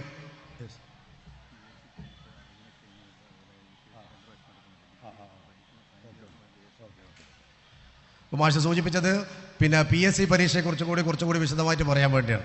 PSC എന്ന് പറഞ്ഞാൽ നമുക്കറിയാം കേരള ഗവൺമെൻറ് ഡിപ്പാർട്ട്മെൻറ്റിൽ ഏതെങ്കിലും പോസ്റ്റിലേക്ക് നിങ്ങൾക്ക് വരാൻ ആഗ്രഹിക്കുന്നുണ്ടെങ്കിൽ എഴുതേണ്ട മത്സര പരീക്ഷയാണ് PSC പരീക്ഷ. അപ്പോൾ അത് 10ാം ക്ലാസ് കഴിഞ്ഞവർക്ക് എഴുതാൻ പറ്റുന്ന പരീക്ഷയുണ്ട്, +2 കഴിഞ്ഞവർക്ക് എഴുതാൻ പറ്റുന്ന പരീക്ഷയുണ്ട്, ഡിഗ്രി കഴിഞ്ഞവർക്ക് എഴുതാൻ പറ്റുന്ന പരീക്ഷ. ഇപ്പോൾ കഴിഞ്ഞ ദിവസം ഡിഗ്രി കഴിഞ്ഞ കുട്ടികൾക്കുള്ള ഒരു കോമൺ ആയിട്ടുള്ളൊരു ഡിഗ്രി ലെവൽ എൻട്രൻസ് പരീക്ഷ നടത്തിയിരുന്നു. അത് പോലീസിൽ SI, അതേപോലെ തന്നെ നമ്മുടെ ഗ്രാമപഞ്ചായത്തുകളിൽ മുനിസിപ്പാലിറ്റികളിൽ സെക്രട്ടറി, ഏറ്റവും പ്രധാനപ്പെട്ട കീ പോസ്റ്റാണ് നമ്മുടെ ഗ്രാമപഞ്ചായത്തുകളിലൊക്കെ സെക്രട്ടറി എന്നുള്ളത്. അപ്പോൾ ആ പോസ്റ്റിലേക്ക് PSC കഴിഞ്ഞ ദിവസം പരീക്ഷ നടത്തിയിരുന്നു. ഇനി അതേപോലെ തന്നെ നിങ്ങൾക്ക് പോലീസ് ഡിപ്പാർട്ട്മെൻറ്റിൽ വരാൻ ആഗ്രഹിക്കുന്നുണ്ടെങ്കിൽ SI ആണെങ്കിൽ ഡിഗ്രി ഉണ്ടെങ്കിൽ നമുക്ക് പരീക്ഷ എഴുതിയിട്ട് പോലീസിൽ SI ആയിട്ട് വരാം. പോലീസ് കോൺസ്റ്റബിൾ ആവാനുള്ള യോഗ്യത +2 ആണ്. റെയിൽവേ പോലീസിൽ വരാൻ താല്പര്യം ഉണ്ടെങ്കിൽ 10ാം ക്ലാസ് മതി. ഇനി അതേപോലെ തന്നെ പാരാമിലിറ്ററി ഫോഴ്സുകളുണ്ട്. ഇപ്പോൾ CRPF, CIF, CISF, BSF ഇങ്ങനെയുള്ള കുറേ പാരാമിലിറ്ററി ഫോഴ്സ് ഉണ്ട്. ജസ്റ്റ് 10ാം ക്ലാസ് പാസ്സായ കുട്ടിയാണെങ്കിൽ, ഫിസിക്കലി ഫിറ്റ് ആണെങ്കിൽ സ്റ്റാഫ് സെലക്ഷൻ കമ്മീഷൻ നടത്തുന്ന ഒരു പരീക്ഷ എഴുതിയിട്ട് നിങ്ങൾക്ക് അതിലേക്ക് വരാൻ സാധിക്കും.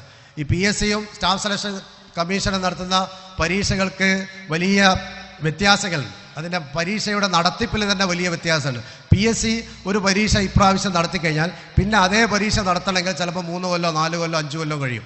അതേസമയത്ത് സ്റ്റാഫ് സെലക്ഷൻ കമ്മീഷൻ്റെ പരീക്ഷയ്ക്ക് വേണ്ടി പ്രിപ്പയർ ചെയ്യുന്ന ഒരു കുട്ടിയെ സംബന്ധിച്ചിടത്തോളം ഒരു പരീക്ഷ ഈ വർഷം നടത്തിയിട്ടുണ്ടെങ്കിൽ, ഇപ്പോൾ CGLൻ്റെ നോട്ടിഫിക്കേഷൻ വന്നു, അതിൻ്റെ കലണ്ടറിൽ നിങ്ങൾക്ക് കാണാം. സ്റ്റാഫ് സെലക്ഷൻ കമ്മീഷൻ്റെ സൈറ്റിൽ കയറി കഴിഞ്ഞാൽ ആ പരീക്ഷയുടെ കലണ്ടർ നേരത്തെ 2024 നടക്കാൻ പോകുന്ന എല്ലാ പരീക്ഷയുടെയും കലണ്ടർ കൊടുത്തിട്ടുണ്ട്. ആ പരീക്ഷ എപ്പോഴാണ് നോട്ടിഫിക്കേഷൻ വരിക, എപ്പോഴാണ് അതിൻ്റെ പരീക്ഷ ഉണ്ടാവുക എന്നുള്ള കൃത്യമായിട്ട് കൊടുത്തിരിക്കും. എന്ന് പറഞ്ഞാൽ ഈ വർഷം നടക്കുന്ന പരീക്ഷ അതേ പരീക്ഷ അടുത്ത വർഷം ഉണ്ടാവും.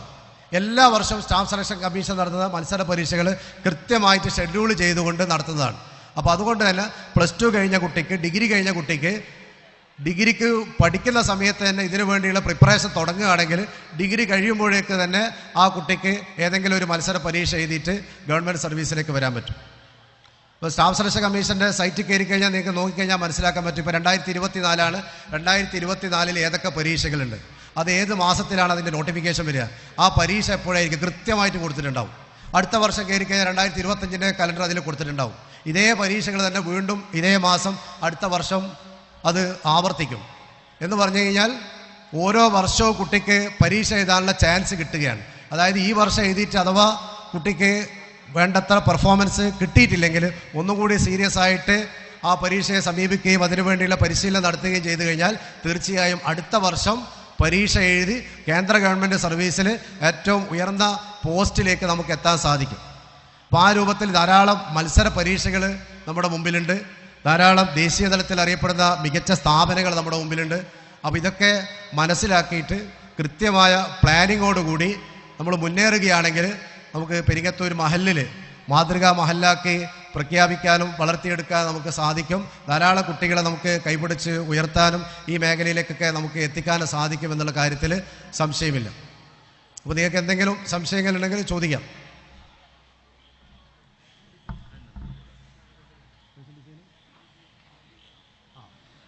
ഓക്കെ.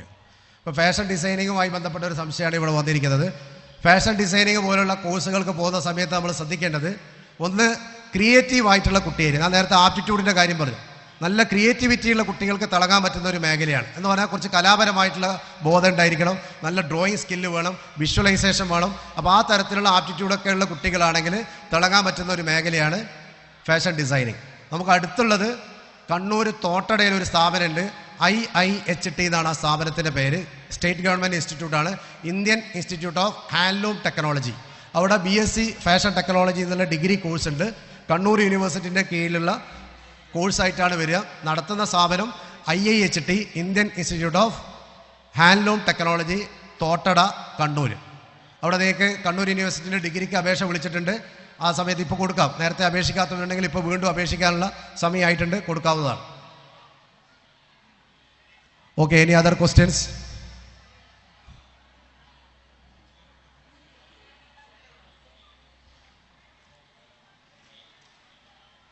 എന്തെങ്കിലും ഉണ്ടോ? ഞാൻ സമയം പരിമിതമായതുകൊണ്ടാണ് പെട്ടെന്ന് നിർത്തുന്നത്. ബാങ്ക് കൊടുക്കുമ്പോഴേക്ക് നിർത്തണം എന്നാണ് സൂചിപ്പിച്ചിട്ടുള്ളത്. അപ്പോൾ ഇനി എന്തെങ്കിലും ഉണ്ടോ?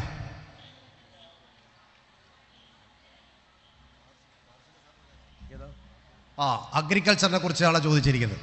അപ്പോൾ നമുക്കറിയാം, നമ്മൾ തീരെ അധികം ടച്ചില്ലാത്തൊരു മേഖലയാണ് നമ്മുടെ മേഖലയിൽ, അല്ലേ, കാർഷിക മേഖല. അപ്പോൾ കാർഷിക മേഖലയിൽ ധാരാളം കോഴ്സുകളുണ്ട്.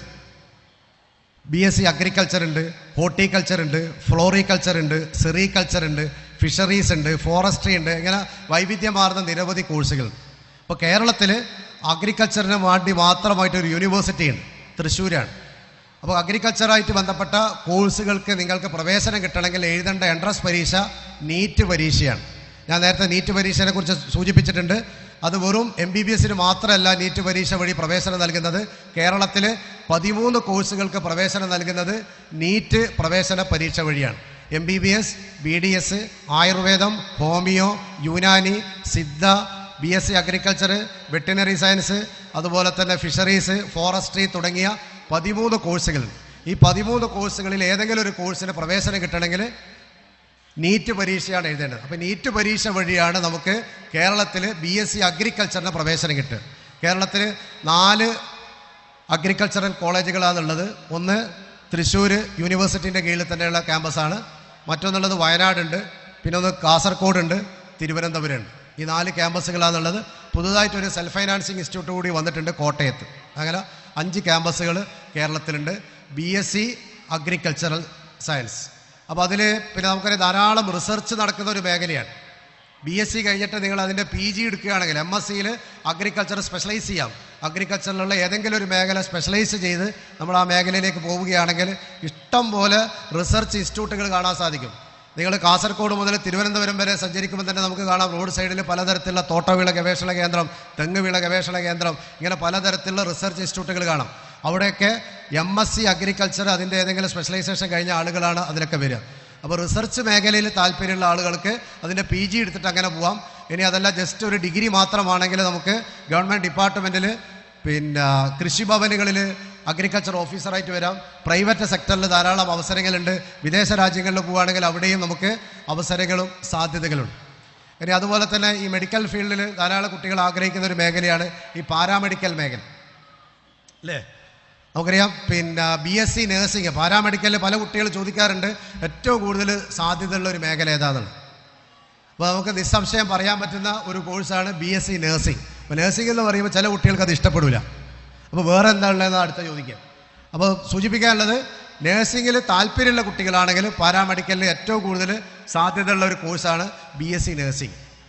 പിന്നെ അതിൽ തന്നെ ഓരോ ഡിപ്പാർട്ട്മെൻറ്റുമായിട്ട് ബന്ധപ്പെട്ടുള്ള വ്യത്യസ്തമായ കോഴ്സുകൾ, ഏകദേശം ഒരു 10ലധികം കോഴ്സുകൾ നമ്മുടെ നാട്ടിൽ തന്നെ അവൈലബിൾ ആണ്. BSc MLT medical lab technology, BSc MIT medical imaging technology എന്ന് പറഞ്ഞാൽ സ്കാനിങ് ഡിപ്പാർട്ട്മെൻറ്റിൽ ഓപ്പറേറ്ററായിട്ട് അതിൻ്റെ ടെക്നീഷ്യനായിട്ട് വർക്ക് ചെയ്യാൻ താല്പര്യമുണ്ടെങ്കിൽ MIT എടുക്കാം. ഇനി BSc ഡയാലിസിസ് ടെക്നോളജി. ഇപ്പോൾ നമുക്കറിയാം നമ്മുടെ നാട്ടിലൊക്കെ ഇഷ്ടംപോലെ ഡയാലിസിസ് സെൻ്ററുകൾ കൂടി വരികയാണ്. അപ്പോൾ അവിടെയൊക്കെ പ്രവർത്തിക്കാൻ താല്പര്യമുണ്ടെങ്കിൽ BSc ഡയാലിസിസ് ടെക്നോളജി. അതുപോലെ തന്നെ BSc കാർഡിയോവാസ്കുലാർ ടെക്നോളജി, ഫിസിയോതെറാപ്പിസ്റ്റ്, അതൊന്ന് BPT, BOT bachelor of occupational therapy, speech therapist ആകുന്ന BASLP bachelor of audiology and speech language pathology. അപ്പോൾ അങ്ങനെയുള്ള വൈവിധ്യമാർന്ന നിരവധി പാരാമെഡിക്കൽ കോഴ്സുകൾ നമ്മുടെ നാട്ടിൽ അവൈലബിൾ ആണ്. ഇതിൽ പ്രത്യേകം ഒന്ന് കാര്യം സൂചിപ്പിക്കാനുള്ളത്, ഈ പാരാമെഡിക്കൽ മേഖലയിൽ ധാരാളം ഫേക്ക് കോഴ്സുകളുണ്ട്. പ്രത്യേകം നമ്മൾ ശ്രദ്ധിക്കേണ്ടതാണ്. നമ്മുടെ ബസ് സ്റ്റാൻഡിൻ്റെ മുകളിലൊക്കെ കാണാം നിങ്ങൾക്ക് BSc MLT. ബസ് സ്റ്റാൻഡിൻ്റെ മുകളിൽ നടത്തേണ്ട കോഴ്സാണ്, അത് ഹോസ്പിറ്റലിൽ നടത്തേണ്ട കോഴ്സാണ്. അപ്പോൾ അങ്ങനെയുള്ള ധാരാളം ഫേക്ക് കോഴ്സുകൾ കാണാം, നമ്മൾ ശ്രദ്ധിക്കേണ്ടത്. അതുപോലെ തന്നെ BVOC കോഴ്സുകൾ, BVOC MLT കേരളത്തിൽ ശ്രദ്ധിക്കേണ്ടത്, കേരള ഹെൽത്ത് യൂണിവേഴ്സിറ്റിയോ അല്ലെങ്കിൽ പാരാമെഡിക്കൽ കൗൺസിലോ അംഗീകരിക്കണമെങ്കിൽ, നിങ്ങൾ ചെയ്ത കോഴ്സ് അംഗീകരിക്കണമെങ്കിൽ 4 കൊല്ലത്തെ ഡിഗ്രി പാരാമെഡിക്കൽ കോഴ്സ് ആയിരിക്കണം. അതുപോലെ തന്നെ പാരാമെഡിക്കൽ മേഖലയിലൊന്നും ഡിസ്റ്റൻസ് കോഴ്സിന് അംഗീകാരം ഉണ്ടാവില്ല. ഇവിടെ നമ്മുടെ നാട്ടിൽ ധാരാളം സ്ഥാപനങ്ങളിൽ ഡിസ്റ്റൻസ് മോഡിൽ പാരാമെഡിക്കൽ കോഴ്സുകൾ നടത്തുന്നുണ്ട്. പ്രമുഖമായിട്ടുള്ള പല ഹോസ്പിറ്റലുകളിൽ, കോഴിക്കോടൊക്കെ പോയി കഴിഞ്ഞാൽ കാണാം, പല ഹോസ്പിറ്റലുകളിലും BVOC കോഴ്സുകൾ ഡിസ്റ്റൻസ് മോഡിൽ നടത്തുന്നുണ്ട്. അപ്പോൾ അതിനൊന്നും നമ്മുടെ കേരള പാരാമെഡിക്കൽ കൗൺസിലിൻ്റെ അംഗീകാരം ഇല്ല, PSCയുടെ അംഗീകാരമില്ല, കേരള ഹെൽത്ത് യൂണിവേഴ്സിറ്റിയുടെ അംഗീകാരമില്ല. അപ്പോൾ എന്ന് പറഞ്ഞാൽ നിങ്ങൾക്ക് ഭാവിയിൽ ഒരു ഗവൺമെൻറ് സർവീസിൽ വരണമെന്ന് ആഗ്രഹമുണ്ടെങ്കിൽ അത് നടക്കില്ല. വിദേശത്ത് പോകണമെന്നുണ്ടെങ്കിൽ പാരാമെഡിക്കൽ കൗൺസിലിൻ്റെ അംഗീകൃതമായ സർട്ടിഫിക്കറ്റ് ഉണ്ടെങ്കിൽ മാത്രമേ നിങ്ങൾക്ക് നോർക്ക അറ്റസ്റ്റേഷൻ കിട്ടുകയുള്ളൂ. നോർക്ക അറ്റസ്റ്റേഷൻ ഇല്ലാതെ നിങ്ങൾക്ക് വിദേശത്ത് പോയി ജോലി ചെയ്യാൻ പറ്റില്ല. അപ്പോൾ അത്തരത്തിലുള്ള ധാരാളം ഫേക്ക് കോഴ്സുകളിൽ ചേർന്നിട്ട് കുടുങ്ങിയ ധാരാളം ആളുകൾ എൻ്റെ അടുത്ത് വരാറുണ്ട്. അപ്പോൾ അതുകൊണ്ട് മുൻകൂട്ടി സൂചിപ്പിക്കാനുള്ളത്, നമ്മളൊരു കോഴ്സിൽ ചേരുന്ന സമയത്ത് ശ്രദ്ധിക്കേണ്ടത്, അത് സർക്കാരിൻ്റെ അംഗീകാരമുള്ള സ്ഥാപനമാണോ, അതല്ലെങ്കിൽ സർക്കാരിൻ്റെ അംഗീകൃതമായിട്ടുള്ള കോഴ്സാണോ എന്നൊക്കെ മനസ്സിലാക്കിയിട്ട് വേണം നമ്മൾ കോഴ്സിൽ ചേരാൻ. പ്രത്യേകിച്ച് ഈ പാരാമെഡിക്കൽ മേഖലയിലാണ് ധാരാളം ഇത്തരത്തിലുള്ള കോഴ്സുകളുള്ളത്. ഇവിടെ നടത്തുന്ന പല BVOC കോഴ്സുകളും പുറത്തുള്ള ചില യൂണിവേഴ്സിറ്റികൾ, സിംഗാനിയ യൂണിവേഴ്സിറ്റിയൊക്കെയാണ് ഇവിടെ കോഴ്സ് നടത്തുന്നത്. നമ്മൾ മനസ്സിലാക്കേണ്ടത്, പുറത്തുള്ള ഒരു യൂണിവേഴ്സിറ്റിക്ക് നമ്മുടെ നാട്ടിൽ കോഴ്സ് നടത്താൻ പറ്റുമോ? ഇപ്പോൾ കാലിക്കറ്റ് യൂണിവേഴ്സിറ്റിക്ക് കണ്ണൂർ വന്നിട്ട് കോഴ്സ് നടത്താൻ പറ്റുമോ? ഇല്ലല്ലോ. അതിന് ഓരോന്നിനും ഓരോ ജൂറിസ്ഡിക്ഷൻ പരിധിയുണ്ട്. ആ അധികാര പരിധിൻ്റെ ഉള്ളിൽ മാത്രമേ നടത്താൻ പറ്റൂ. പിന്നെ ഇവർ നടത്തുന്ന കോഴ്സ് എന്താണ്? ഡിസ്റ്റൻസ് കോഴ്സാണ്. ഡിസ്റ്റൻസ് കോഴ്സ് ഏത് യൂണിവേഴ്സിറ്റിക്ക് എവിടെയും നടത്താം. അപ്പോൾ ഈ പാരാമെഡിക്കൽ മേഖലയിൽ ഡിസ്റ്റൻസ് കോഴ്സിന് അംഗീകാരം ഉണ്ടാവില്ല. ബാങ്ക് കൊടുക്കുന്നുണ്ടെന്ന് അല്ലേ? അപ്പോൾ ഞാൻ ഏതായാലും അവസാനിപ്പിക്കുകയാണ്. ഓക്കെ, ബാങ്ക് കൊടുത്തില്ല എന്ന് പറഞ്ഞത്. പിന്നെ സിവിൽ സർവീസുമായിട്ട് ബന്ധപ്പെട്ട ചില കാര്യങ്ങൾ കൂടി പറഞ്ഞുകൊണ്ട് നമുക്ക് അവസാനിപ്പിക്കാം. നമ്മൾ മനസ്സിലാക്കേണ്ടത്, നമ്മുടെ രാജ്യത്ത് ഭരണപരമായിട്ടുള്ള കാര്യങ്ങളിൽ തീരുമാനമെടുക്കുകയും അതുപോലെ തന്നെ ഭരണചക്രം തിരിക്കുകയും ചെയ്യുന്നതിൽ വളരെ പ്രധാനപ്പെട്ട പങ്ക് വഹിക്കുന്ന ആളുകളാണ് സിവിൽ സർവീസ് ഓഫീസർമാർ. അപ്പോൾ നമുക്കറിയാം, നമ്മുടെ നാട്ടിൽ പിന്നെ നോക്കിക്കഴിഞ്ഞാൽ തീരെ ഇല്ലാത്തൊരു വിഭാഗമാണ് സിവിൽ സർവീസ് സെക്ടറിൽ. ആരും നമ്മുടെ നാട്ടിൽ ഉണ്ടാവുകയില്ല അല്ലേ? അപ്പോൾ ഒന്ന് അതില്ലാത്തത്, അതിൻ്റെ ഒരു കാരണം ഒന്ന് നമുക്ക് വേണ്ടത്ര അവബോധമില്ലാത്തത് കൊണ്ടാണ്, മറ്റൊന്ന് നമുക്ക് വേണ്ടത്ര കോൺഫിഡൻസ് ഇല്ലാത്തത് കൊണ്ടാണ്. ഇതൊന്നും നമുക്ക് ശരിയാവില്ല, നമുക്ക് കിട്ടൂല എന്നുള്ളൊരു തോന്നലാണ്. അപ്പോൾ എനിക്ക് സൂചിപ്പിക്കാനുള്ളത്, നമ്മൾ കൃത്യമായ പ്ലാനിങ്ങോടുകൂടി അതിനുവേണ്ടി പ്രിപ്പയർ ചെയ്യുകയാണെങ്കിൽ തീർച്ചയായും നമ്മുടെ നാട്ടിലും നമുക്ക് സിവിൽ സർവീസ് ഓഫീസർമാരെ ഉണ്ടാക്കിയെടുക്കാൻ സാധിക്കും. അപ്പോൾ സിവിൽ സർവീസ് പരീക്ഷ എന്ന് പറഞ്ഞു കഴിഞ്ഞാൽ അതൊരു പരീക്ഷയാണ്, ഒരു കോഴ്സൊന്നുമല്ല. ഏത് വിഷയത്തിൽ ഡിഗ്രി എടുത്ത ആളുകൾക്ക് എഴുതാൻ പറ്റുന്ന ഒരു പരീക്ഷയാണ് സിവിൽ സർവീസ് പരീക്ഷ. ആ പരീക്ഷ നടത്തുന്നത് UPSC ആണ്, യൂണിയൻ പബ്ലിക് സർവീസ് കമ്മീഷൻ. കേന്ദ്ര ഗവൺമെൻറ്റിൻ്റെ കീഴിലുള്ള UPSC ആണ് സിവിൽ സർവീസ് പരീക്ഷ നടത്തുന്നത്. അത് വർഷത്തിൽ ഒരു തവണയാണ് പരീക്ഷ നടത്തുക. എല്ലാ തവണയും പരീക്ഷ നടത്തും. ഏകദേശം ഒരു 10 ലക്ഷത്തോളം കുട്ടികളാണ് പരീക്ഷ എഴുതുന്നത്. ആ പരീക്ഷ എഴുതുന്നതിന് അവസാനം അതിൻ്റെ first step preliminary exam, main exam, personal interview, ഇതൊക്കെ കഴിഞ്ഞ് 1000-ൻ്റെ ഉള്ളിൽ താഴെ വരുന്ന ആളുകളെയാണ് സെലക്ട് ചെയ്യുക. ഒരു 900, 800 അല്ലെങ്കിൽ മാക്സിമം പോയാൽ ഒരു 1000 ആളുകളെയാണ് ഓരോ തവണയും സെലക്ട് ചെയ്യുക. അപ്പോൾ സിവിൽ സർവീസ് പരീക്ഷ നമ്മൾ മനസ്സിലാക്കേണ്ടത് 24 സർവീസുകളുണ്ട്. അതിൽ ഏറ്റവും ടോപ്പിൽ വരുന്നതാണ് നമ്മളെപ്പോഴും നമുക്ക് പരിചയമുള്ള IAS, IPS, IFS, IRS, IAS ഇങ്ങനെ തുടങ്ങിയ 24 സർവീസുകളുണ്ട്. അപ്പോൾ നമുക്ക് 1000-ഓളം ആളുകളുടെ റാങ്ക് ലിസ്റ്റ് ഇട്ട് കഴിഞ്ഞാൽ അതിൽ ഒരു ആദ്യത്തെ 100, 150, 200 പേരൊക്കെ റാങ്ക് വരുന്ന ആളുകൾക്കാണ് IAS, IPS, IFS ഒക്കെ കിട്ടുക. നമുക്ക് പരിചയമുള്ളത് ജില്ലാ കളക്ടറാണ് അല്ലേ? IAS-കാരായിട്ട് വരുന്നത് സബ് കളക്ടറാണ്, ജില്ലാ കളക്ടറാണ്, അവരൊക്കെ IAS-കാരായിരിക്കും. അതുപോലെ തന്നെ പിന്നെ മിനിസ്ട്രി ലെവലിൽ, ഡിപ്പാർട്ട്മെൻറ്റ് ലെവലിൽ ഓരോ ഡിപ്പാർട്ട്മെൻറ്റിൻ്റെയും തലവന്മാരായിട്ട് സെക്രട്ടറിമാരായിട്ട് വരുന്നത് ഈ IAS കാരാണ്. ഇനി പോലീസ് ഡിപ്പാർട്ട്മെൻറ്റിലേക്ക് നിങ്ങൾക്ക് വരാൻ ആഗ്രഹമുണ്ടെങ്കിൽ സിവിൽ സർവീസ് പരീക്ഷ വഴി IPS കിട്ടുകയാണെങ്കിൽ നമ്മുടെ ഫസ്റ്റ് പോസ്റ്റ് ASP പോസ്റ്റിലേക്ക് വരും. ഇപ്പോൾ തലശ്ശേരി ASP IPS ആണ്. അത് കഴിഞ്ഞ് പിന്നെ നമുക്ക് പ്രൊമോഷൻ വരുന്നത് ജില്ലാ SP ആയിട്ടാണ്, പിന്നെ DIG ആണ്, പിന്നെ IG ആണ്, പിന്നെ ADGP DGP. ആ രൂപത്തിൽ DGP റാങ്കിൽ വരെ എത്താൻ സാധിക്കുന്നതാണ് നമുക്ക് IPS പദവി ഉണ്ടെങ്കിൽ. ഇനി സിവിൽ സർവീസ് വഴി നമുക്ക് IFS കിട്ടുകയാണെങ്കിൽ ഇന്ത്യൻ ഫോറിൻ സർവീസിലേക്കുള്ള കാറ്റഗറിയിലേക്കാണ് നമുക്ക് കിട്ടുന്നതെങ്കിൽ നമുക്ക് വിദേശ രാജ്യങ്ങളിൽ മിക്കവാറും എല്ലാ വിദേശ രാജ്യങ്ങളിലും ഇന്ത്യയുടെ എംബസി ഉണ്ട്. ആ എംബസിയിൽ നമുക്ക് അംബാസഡറായിട്ട്, ഹൈ കമ്മീഷണറായിട്ട്, അറ്റാഷി ആയിട്ടൊക്കെ പ്രവർത്തിക്കാൻ താല്പര്യം ഉണ്ടെങ്കിൽ സിവിൽ സർവീസ് പരീക്ഷയുടെ IFS വഴിയാണ് നമുക്ക് അവിടെ എത്താൻ സാധിക്കുക. ഇനി IAS ഇപ്പോൾ അടുത്ത കാലത്ത് നമുക്ക് വടകര തിരുവള്ളൂരിലുള്ള ഒരാൾക്ക് നമുക്ക് കിട്ടി, നിങ്ങൾ കേട്ടിട്ടുണ്ടാവും അല്ലേ? എന്തായാലും ഷാഹിദ് തിരുവള്ളൂർ അല്ലേ? ഷാഹിദ് തിരുവള്ളൂർ അല്ലേ? അദ്ദേഹം MA അറബിക്കാണ് പഠിച്ചത് അല്ലേ? അദ്ദേഹം ധാരാളം വർഷങ്ങളോളം മദ്രസയിൽ അധ്യാപകനായിട്ട് വർക്ക് ചെയ്തതാണ്. MA അറബിയാണ് പഠിച്ചത്. പല പ്രാവശ്യങ്ങളായിട്ട് സിവിൽ സർവീസ് പരീക്ഷ എഴുതിയിട്ട് അദ്ദേഹത്തിന് കഴിഞ്ഞ 2-3 വർഷങ്ങൾക്ക് മുമ്പ് സിവിൽ സർവീസ് പരീക്ഷ കിട്ടി. IAS കേഡറാണ് അദ്ദേഹം. അത് ഇന്ത്യൻ ഇൻഫർമേഷൻ സർവീസിലാണ് അദ്ദേഹം പ്രവർത്തിക്കുന്നത്. ഇന്ത്യൻ റവന്യൂ സർവീസ് ഉണ്ട്, IRS. അപ്പോൾ ഈ രൂപത്തിൽ 24ഓളം സർവീസുകളുണ്ട്. അപ്പോൾ ഏതെങ്കിലും ഒരു സർവീസിലേക്ക് നമുക്ക് ഏറ്റവും ടോപ്പ് ലെവലുള്ള സർവീസിലേക്കൊക്കെ എത്താൻ താല്പര്യമുള്ള ആളുകളാണെങ്കിൽ +2 കഴിയുന്നതോടുകൂടി അല്ലെങ്കിൽ ഡിഗ്രി പഠിക്കുന്ന സമയത്ത് തന്നെ ഈ സിവിൽ സർവീസ് പരീക്ഷയെക്കുറിച്ച് വളരെ കൃത്യമായി മനസ്സിലാക്കുകയും അതിനുവേണ്ടി ഡിഗ്രി ഫസ്റ്റ് ഇയർ മുതൽ തന്നെ അല്ലെങ്കിൽ +2 ലെവലിൽ തന്നെ അതിൻ്റെ ഒരു ഒരുക്കം തുടങ്ങിക്കഴിഞ്ഞാൽ ഡിഗ്രി ഫൈനൽ ഇയർ ആകുമ്പോൾ നമുക്ക് ഈ പരീക്ഷ എഴുതാം. ഡിഗ്രി കഴിയുമ്പോഴേക്ക് തന്നെ നമുക്ക് സിവിൽ സർവീസിൽ ഏറ്റവും ചെറിയ പ്രായത്തിൽ ഏറ്റവും ഉയർന്ന പോസ്റ്റിലാണ് നമുക്ക് എത്തിച്ചേരാൻ സാധിക്കുന്നത്. നിങ്ങളൊന്ന് ആലോചിച്ച് നോക്ക്. ഒരു 22ാമത്തെ വയസ്സിൽ അല്ലെങ്കിൽ 23ാമത്തെ വയസ്സിൽ 24ാമത്തെ വയസ്സിൽ നമ്മുടെ തലശ്ശേരിയിൽ സബ് കളക്ടറായിട്ട് ഇരിക്കുകയാണ്, അതല്ലെങ്കിൽ കണ്ണൂർ ജില്ലയിൽ ജില്ലാ കളക്ടറായിട്ട് ഇരിക്കുകയാണ്, തലശ്ശേരിയിൽ ASP ആയിട്ട് ഇരിക്കുകയാണ്, കണ്ണൂർ ജില്ല SP ആയിട്ട് ഇരിക്കുകയാണ്, അതല്ലെങ്കിൽ ഏതെങ്കിലും വിദേശ രാജ്യത്ത് ഇന്ത്യയുടെ ഹൈക്കമ്മീഷണറായിട്ട് അംബാസഡറായിട്ട് ഇരിക്കുകയാണ്. അപ്പോൾ ഏറ്റവും ഉയർന്ന പദവികളിൽ ഏറ്റവും ചെറിയ പ്രായത്തിൽ നമുക്ക് എത്തിച്ചേരാൻ പറ്റുന്നതാണ് സിവിൽ സർവീസ് പരീക്ഷയുടെ പ്രത്യേകത. അപ്പോൾ അതിനെക്കുറിച്ചൊക്കെ കൃത്യമായി പഠിച്ച് മനസ്സിലാക്കി അതിനുവേണ്ടി തയ്യാറെടുപ്പുകൾ നടത്തിക്കഴിഞ്ഞാൽ തീർച്ചയായും നമുക്ക് നേടിയെടുക്കാൻ സാധിക്കുന്നതാണ്. ചില കുട്ടികൾ വിചാരിക്കുന്നത് നമുക്ക് പറ്റിയതല്ല അല്ലേ, ഇതൊക്കെ വേറെ ആർക്കോ പറഞ്ഞതാണ്. അപ്പോൾ നമ്മുടെ കൂട്ടത്തിലും ധാരാളം കഴിവുള്ള കുട്ടികളുണ്ട്. അപ്പോൾ അത്തരം ആളുകളെ നമ്മൾ പ്രോത്സാഹിപ്പിക്കുകയും അവർക്ക് കൃത്യമായ ഗൈഡൻസ് കൊടുക്കുകയും അവർക്ക് വേണ്ടുന്ന എല്ലാ വിധത്തിലുള്ള പിന്തുണയും സപ്പോർട്ടും നൽകി കഴിഞ്ഞാൽ തീർച്ചയായും അത്തരത്തിലുള്ള ആളുകളെ സമീപ ഭാവിയിൽ നമുക്ക് ഇത്തരത്തിലുള്ള ഉയർന്ന പോസ്റ്റുകളിലേക്ക് എത്തിക്കാൻ സാധിക്കുമെന്നുള്ള കാര്യത്തിൽ സംശയമില്ല. ഇനി വേറെന്താ?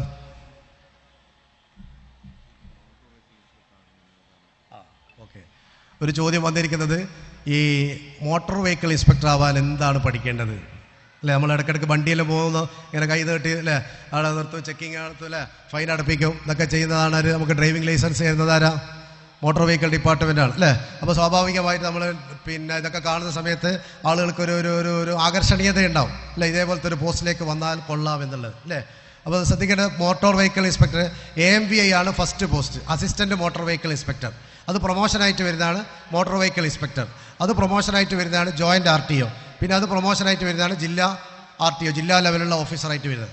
അപ്പോൾ അതിൻ്റെ യോഗ്യത BTech ഓട്ടോമൊബൈൽ എഞ്ചിനീയറിംഗാണ്. എഞ്ചിനീയറിങ്ങിൽ BTechൽ ഓട്ടോമൊബൈൽ എഞ്ചിനീയറിംഗ് എടുത്ത ആളുകൾക്ക് PSC നടത്തുന്ന മത്സര പരീക്ഷയുണ്ട്. AMVI പോസ്റ്റിലേക്കാണ് PSC വിളിക്കുക, അസിസ്റ്റൻറ്റ് മോട്ടോർ വെഹിക്കിൾ ഇൻസ്പെക്ടർ. അപ്പോൾ ആ പോസ്റ്റിലേക്ക് വിളിക്കുന്ന സമയത്ത് ഈ യോഗ്യതയുള്ള കുട്ടികൾക്ക് അതിന് അപേക്ഷിക്കാം. അതിൻ്റെ പരീക്ഷയ്ക്ക് വേണ്ടി കൃത്യമായിട്ട് പ്രിപ്പയർ ചെയ്ത് പഠിക്കുക. തീർച്ചയായും PSC റാങ്ക് ലിസ്റ്റിൽ നിങ്ങൾ വന്നു കഴിഞ്ഞാൽ നാളെ നിങ്ങൾക്കൊരു മോട്ടോർ വെഹിക്കിൾ ഇൻസ്പെക്ടറായിട്ട് വരാം. നമ്മളെല്ലാം കാർ എടുത്ത് പോകുമ്പോഴേക്ക് കൈകാട്ടാം, തടഞ്ഞു നിർത്താം. ഏത് വമ്പം പോകുന്ന സമയത്ത് നിങ്ങൾക്ക് തടഞ്ഞു നിർത്താൻ പറ്റും, ചെക്ക് ചെയ്യാൻ പറ്റും അല്ലെ? അതിനുള്ള അധികാരവും പവറും നിങ്ങൾക്കുണ്ടാവും. Okay, yes, next.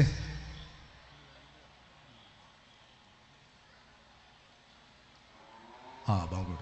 അപ്പോൾ ഏതായാലും ഞാൻ അവസാനിപ്പിക്കുകയാണ്. ഓക്കെ, അസ്സലാമു അലൈക്കും.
പ്രിയമുള്ളവരെ,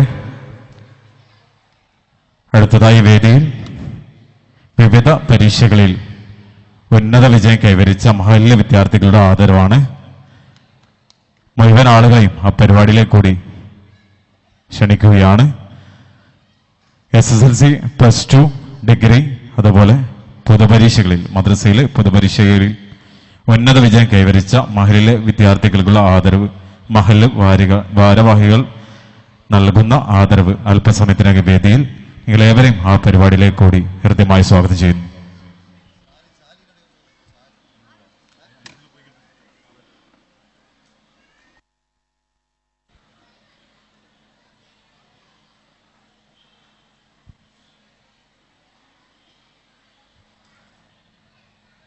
പ്രിയമുള്ളവരെ, ഉറൂസ് മുബാറക്കിന്റെ 3-ാം ദിവസം നാളെ മഗ്‌രിബ് നമസ്കാരം തരും.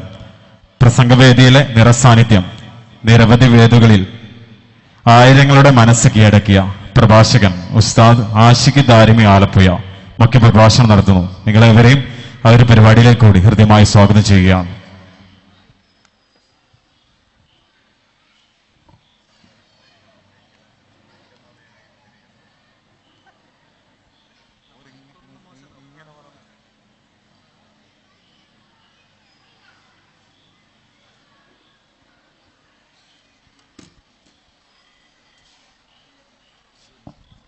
പ്രിയമുള്ളവരെ, പൊതുപരീക്ഷയിൽ ഉന്നത വിജയം നേടിയ വിദ്യാർത്ഥികൾ ഖുർആൻ കോളേജിന്റെ ഹാളിൽ എത്തേണ്ടതാണ്.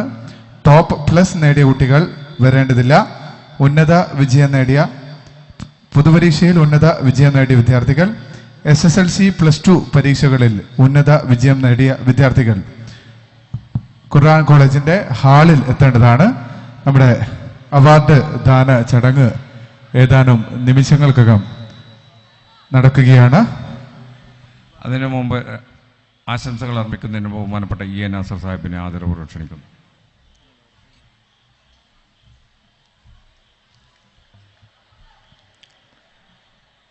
ബഹുമാനപ്പെട്ട അധ്യക്ഷൻ, മഹല്ല് ജമാഅത്തിൻ്റെ വൈസ് പ്രസിഡന്റ് കാസിം ഹന, ബഹുമാനപ്പെട്ട മഹല്ല് ജമാഅത്തിൻ്റെ പ്രസിഡന്റ് KN മുസ്തഫാജി, ഭാരവാഹികളായിട്ടുള്ള നെല്ലിക്ക ഇക്ബാൽ, മറ്റ് വേദിയിൽ ഉപയോഗിച്ചിട്ടുള്ള മഹല്ല് ജമാഅത്തിൻ്റെ ജനറൽ സെക്രട്ടറി കൂടത്തിൽ സിദ്ദീഖ് ഉൾപ്പെടെയുള്ള ഭാരവാഹികളെ, നാട്ടുകാരെ, സഹോദരി സഹോദരന്മാരെ,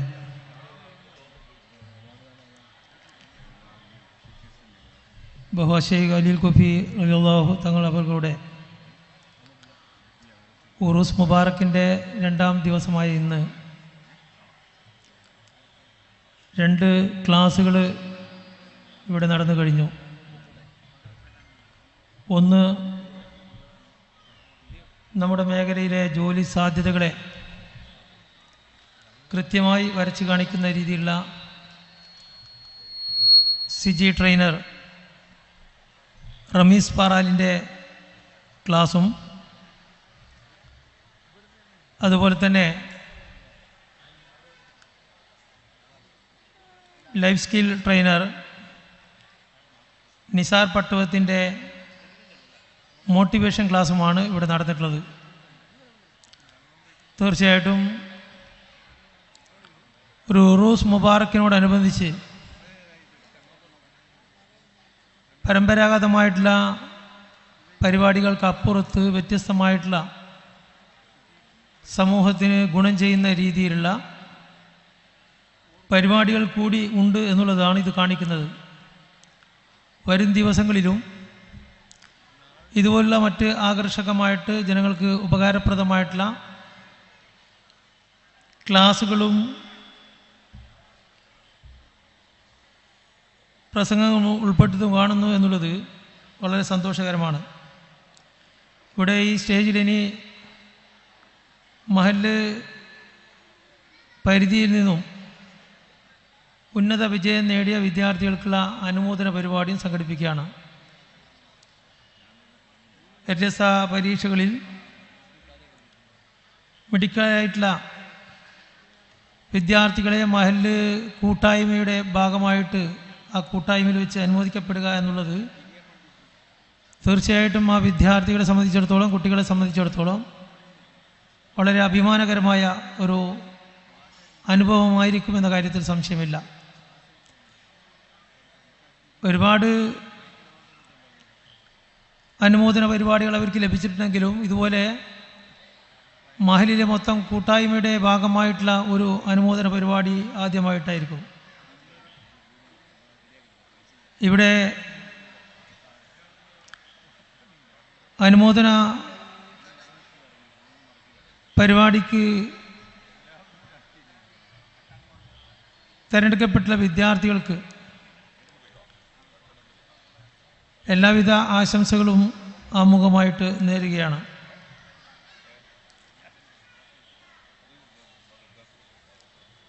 നമ്മുടെ ഈ ഉറൂസ് പരിപാടിയുടെ ഭാഗമായിട്ട് തന്നെ മറ്റൊരു പ്രധാനപ്പെട്ട ഒരു സെഷൻ പ്രീമാരിറ്റൽ പരിപാടിയുടെ ഓറിയൻറ്റേഷൻ ക്ലാസ്സാണ്.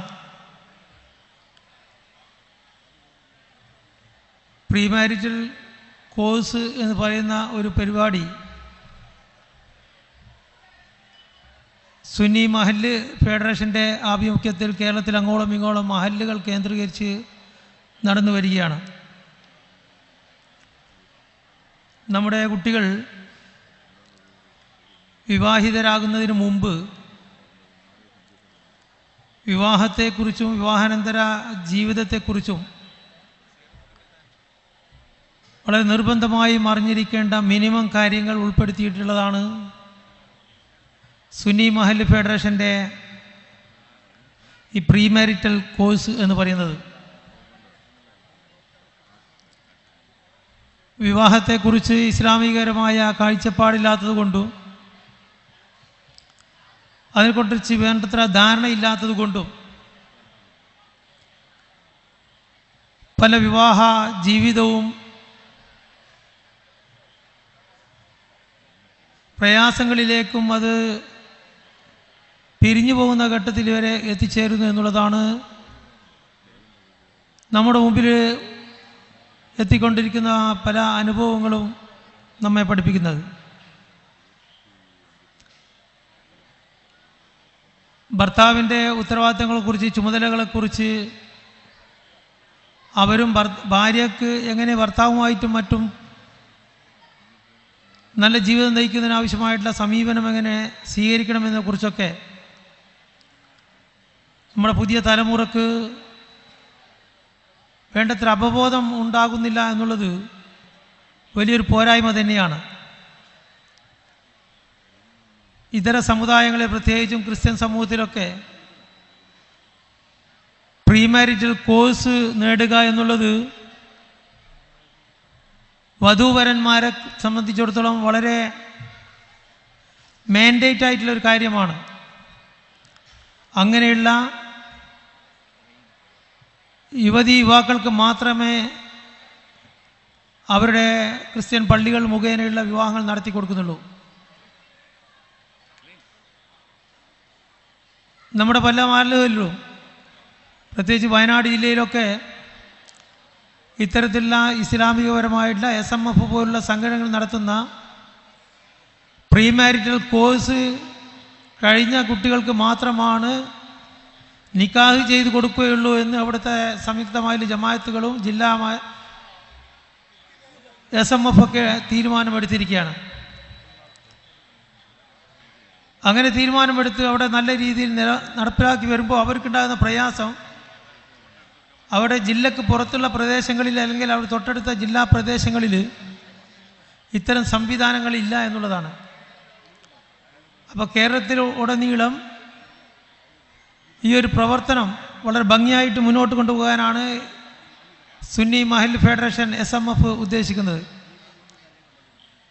അപ്പം അങ്ങനെയുള്ളൊരു തീരുമാനം നമ്മളെ മഹല്ലത്തുകളിൽ എടുക്കണമെങ്കിൽ, ഈ കോഴ്സ് പാസ്സാകാത്ത യുവാക്കളൊക്കെ നിക്കാഹ് ചെയ്ത് കൊടുക്കില്ല എന്ന് തീരുമാനിക്കപ്പെടണമെങ്കിൽ അവർക്ക് ആ കോഴ്സ് കൊടുക്കാൻ നമ്മൾ ബാധ്യസ്ഥരാണ്. നമ്മുടെ മഹല്ലുകൾ കേന്ദ്രീകരിച്ചുകൊണ്ട്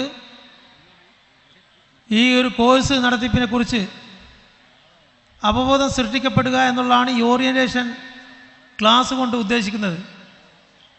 തീർച്ചയായിട്ടും നമ്മുടെ മഹല്ലത്തുകളിൽ അടിയന്തര സ്വഭാവത്തോടു കൂടി നമ്മുടെ സാമൂഹ്യ ജീവിതത്തെ കൃത്യതയോട് മുന്നോട്ട് നയിക്കാൻ അത്യന്താപേക്ഷിതമായിട്ടുള്ള ഒരു കോഴ്സാണ് ഇത്. മനസ്സിലാക്കി മഹല്ല് ജമാഅത്തുകളുടെ സാരഥികൾ അവരവരുടെ മഹല്ലുകളിൽ നമ്മുടെ ടീനേജിലുള്ള കുട്ടികൾക്ക് വിവാഹപ്രായമെത്തിയിരിക്കുന്ന ആൺകുട്ടികൾക്കും പെൺകുട്ടികൾക്കും എത്തിച്ചേരാൻ പറ്റുന്ന രീതിയിലുള്ള ക്ലാസുകൾ കണ്ടക്ട് ചെയ്യാൻ മുന്നോട്ട് വരണമെന്ന് സാന്ദർഭികമായിട്ട് സൂചിപ്പിക്കുകയാണ്. ഇവിടെ നേരത്തെ സൂചിപ്പിക്കപ്പെട്ടതുപോലെ നമ്മുടെ ഉന്നത വിജയികളായിട്ടുള്ള വിദ്യാർത്ഥികൾക്ക് അനുമോദന പരിപാടിക്ക് വേണ്ടി സ്റ്റേജ് കാത്തു നിൽക്കുകയാണ്. ഞാൻ എൻ്റെ സമയം ദീർഘിപ്പിക്കുന്നില്ല. ഈ ഉറൂസ് മുബാറക്ക് ഭാഗമായിട്ട് സംഘടിപ്പിക്കപ്പെട്ട ഈ 2ാം ദിവസത്തെ പരിപാടികൾക്ക്, വിശിഷ്യ ഉന്നത വിജയിക്കുള്ള അനുമോദന പരിപാടികൾക്കെല്ലാം എല്ലാവിധ ആശംസകൾ നേർന്നുകൊണ്ട് ഉയർത്തുന്നു. അസ്സലാമു അലൈക്കും.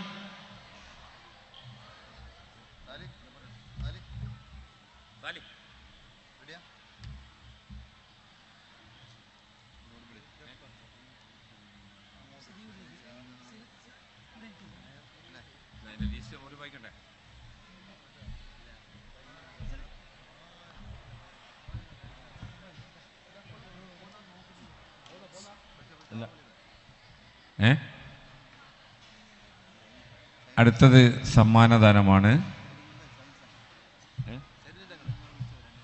അതിനു മുമ്പായി 2 വാക്ക് സംസാരിക്കുന്നതിനുണ്ട് ബഹുമാനപ്പെട്ട ദൈനുദ്ദീൻ തങ്ങൾ അവരുടെ ആദരപൂർവ്വം ക്ഷണിക്കുന്നു.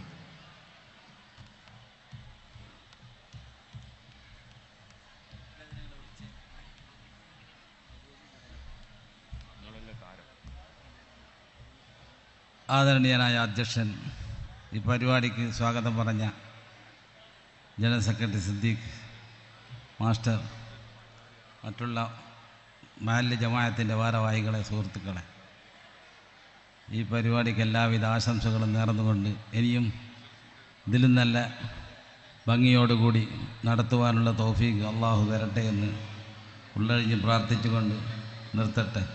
അസ്സലാമു അലൈക്കും വറഹ്മത്തുള്ളാഹി വബറകാതുഹു.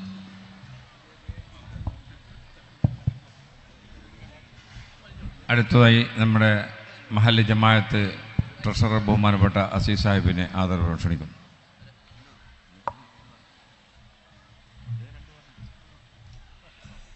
ബഹുമാനപ്പെട്ട അധ്യക്ഷൻ, വേദിയിലുള്ള ഭാരവാഹികളെ, സുഹൃത്തുക്കളെ, രക്ഷിതാക്കളെ, വിദ്യാർത്ഥികളെ,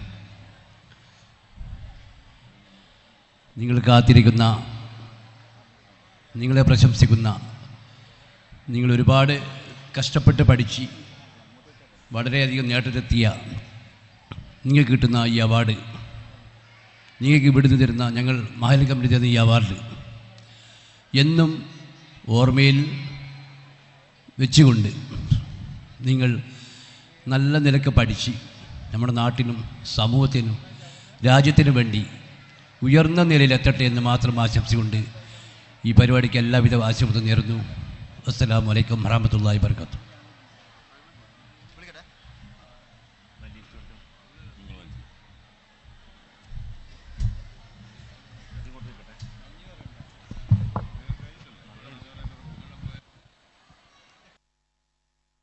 ഹൽ ഹൽ ഹൽ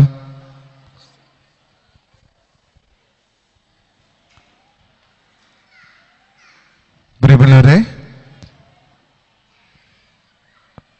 പെരിങ്ങത്തൂർ ജുമാഅത്ത് പള്ളി മഹല്ല് ജമാഅത്ത് സംഘടിപ്പിച്ച ഷെയ്ഖ് അലീൽ ഖുഫി റളിയല്ലാഹു അൻഹു തങ്ങളുടെ ഉറൂസ് മുബാറക്കുമായി ബന്ധപ്പെട്ട് മഹല്ലിലെ വിവിധ മഹല്ലിൽപ്പെട്ട വിദ്യാർത്ഥികൾ കൈവരിച്ച നേട്ടങ്ങൾക്ക്, അവരുടെ മികവിന് നൽകുന്ന അവാർഡ് ദാന ചടങ്ങാണ് വേദിയിൽ നടക്കാൻ പോകുന്നത്. ദയവായി ശ്രദ്ധിക്കുക. പൊതുപരീക്ഷയിലും SSLC +2 പരീക്ഷയിലും പാസ്സായ വിദ്യാർത്ഥികൾ, രജിസ്റ്റർ ചെയ്തിട്ടുള്ള വിദ്യാർത്ഥികൾ ഖുർആൻ കോളേജിന്റെ ഹാളിൽ എത്തേണ്ടതാണ്. Full A plus, top plus, degree, വിവിധ ഡിഗ്രി ബിരുദം നേടിയ വിദ്യാർത്ഥികൾ ഇവിടെ തന്നെ നിൽക്കേണ്ടതാണ്. ആദ്യമായി സമസ്ത കേരള വിദ്യാഭ്യാസ ബോർഡിന്റെ പൊതുപരീക്ഷയിൽ ടോപ്പ് പ്ലസ് നേടിയ വിദ്യാർത്ഥികൾക്കുള്ള ഉപഹാര സമർപ്പണമാണ്. ഉപഹാരം നൽകുന്നത് ബഹുമാനനായ മഹല്ല് പ്രസിഡന്റ് മുസ്തഫ നെല്ലിക്ക അവറുകളാണ്. ഉപഹാര സമർപ്പണത്തിന് വേണ്ടി ബഹുമാനനായ മുസ്തഫ നെല്ലിക്ക സാഹിബിനെ ക്ഷണിക്കുന്നു. മദ്രസ പരീക്ഷയിൽ ടോപ്പ് പ്ലസ് നേടിയ വിദ്യാർത്ഥികൾ മുൻപോട്ട് വരണമെന്ന് അഭ്യർത്ഥിക്കുന്നു. ടോപ്പ് പ്ലസ് നേടിയ വിദ്യാർത്ഥികൾ മുഹമ്മദ് ബിലാൽ, ഹിന മെഹറിൻ, ഷെസ ഫാത്തിമ, ഷെസ ഷമീർ, റിദ ജലീൽ, ഹംദാൻ അൻസാർ, ഫാത്തിമ റയീസ്, ഐൻ ആയിഷ, എമിൻ, ഷെസ മെഹറിൻ, ഷെഹ്മ മെഹറിൻ. ആദ്യമായി മുഹമ്മദ് ബിലാൽ.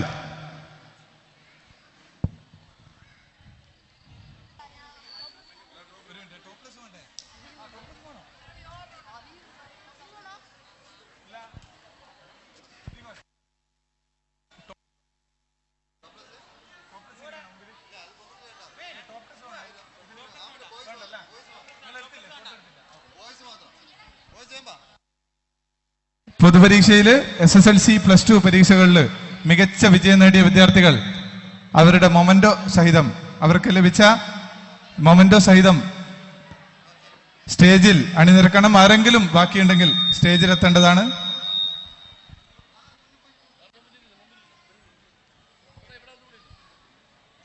മൊമെന്റോ എല്ലാവരും തിരിച്ചു പിടിക്കണം.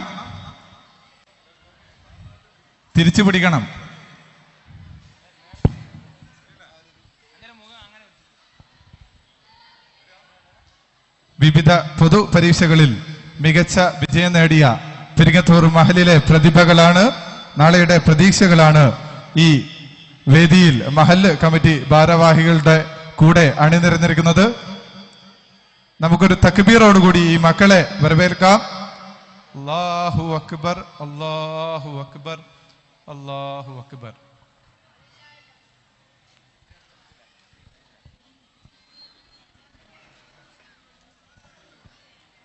അടുത്തതായി വിവിധ പൊതുപരീക്ഷകളിൽ ഉന്നത വിജയം നേടി അവാർഡ് നേടിയ പെൺകുട്ടികൾ, പൊതുപരീക്ഷയിൽ SSLC +2 പരീക്ഷകളിൽ വിജയം നേടിയ പെൺകുട്ടികൾ സ്റ്റേജിൽ അണിനിരക്കേണ്ടതാണ്.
പ്രിയമുള്ളവരെ, ഉറൂസ് മുബാറക്കിന്റെ 3-ാം ദിവസം നാളെ വൈകുന്നേരം അസ്ർ നമസ്കാരത്തിന് ശേഷം മജ്ലിസുന്നൂർ വാർഷികവും കൂട്ടു സിയാറത്തും നേതൃത്വം നൽകുന്നത് ബഹുമാനപ്പെട്ട ചുവേലി മൊഹീദ്ദീൻ ഉസ്താദാണ്. മഗ്‌രിബ് നമസ്കാരത്തിന് ശേഷം പ്രസംഗവേദിയിലെ നിറസാന്നിധ്യം, നിരവധി സദസ്സുകളിൽ ആയിരങ്ങളുടെ മനസ്സ് കീഴടക്കിയ അനുഗ്രഹീത പ്രഭാഷകൻ ഉസ്താദ് ആഷിഖ് ദാരമി ആലപ്പുഴ മുഖ്യ പ്രഭാഷണം നടത്തുന്നു. നിങ്ങളേവരെയും ആ ഒരു പരിപാടിയിലേക്ക് ഹൃദ്യമായി സ്വാഗതം ചെയ്യുന്നു. റോസ് മുബാറക്കിന്റെ 3-ാം ദിവസം നാളെ അസ്ർ നമസ്കാരം നിരം മജ്‌ലിസുന്നൂർ വാർഷികവും കൂട്ട സിയാറത്തും. നേതൃത്വം നൽകുന്നത് ബഹുമാനപ്പെട്ട ചുഴലി മുഹൈദ്ദീൻ ഉസ്താദാണ്. തുടർന്ന് മഗ്‌രിബ് നമസ്കാരത്തിന് ശേഷം പ്രസംഗവേദിയിലെ നിറസാന്നിധ്യം, നിരവധി സദസ്സുകളിൽ ആയിരങ്ങളുടെ മനസ്സ് കീഴടക്കിയ പ്രഭാഷകൻ ഉസ്താദ് ആഷിഖ് ദാരമി ആലപ്പുഴ മുഖ്യപ്രഭാഷണം നടത്തുന്നു. നിങ്ങളേവരെയും ഒരു പരിപാടിയിലേക്ക് ഹൃദ്യമായി സ്വാഗതം ചെയ്യുന്നു.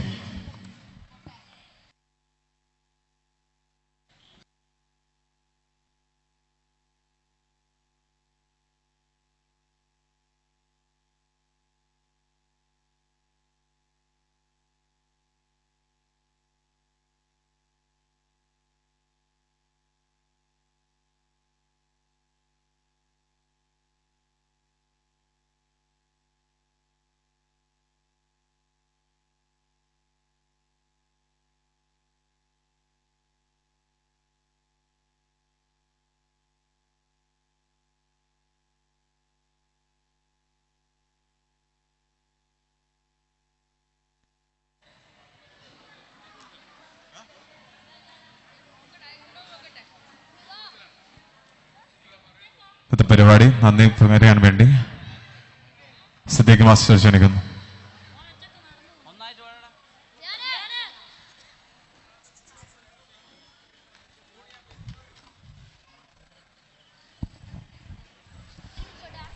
പ്രിയമുള്ളവരെ, അസ്സലാമു അലൈക്കും. വളരെ പഠനാർഹമായ ഒരു ചടങ്ങുകൾക്കാണ് നമ്മൾ സാക്ഷ്യം വഹിച്ചത്.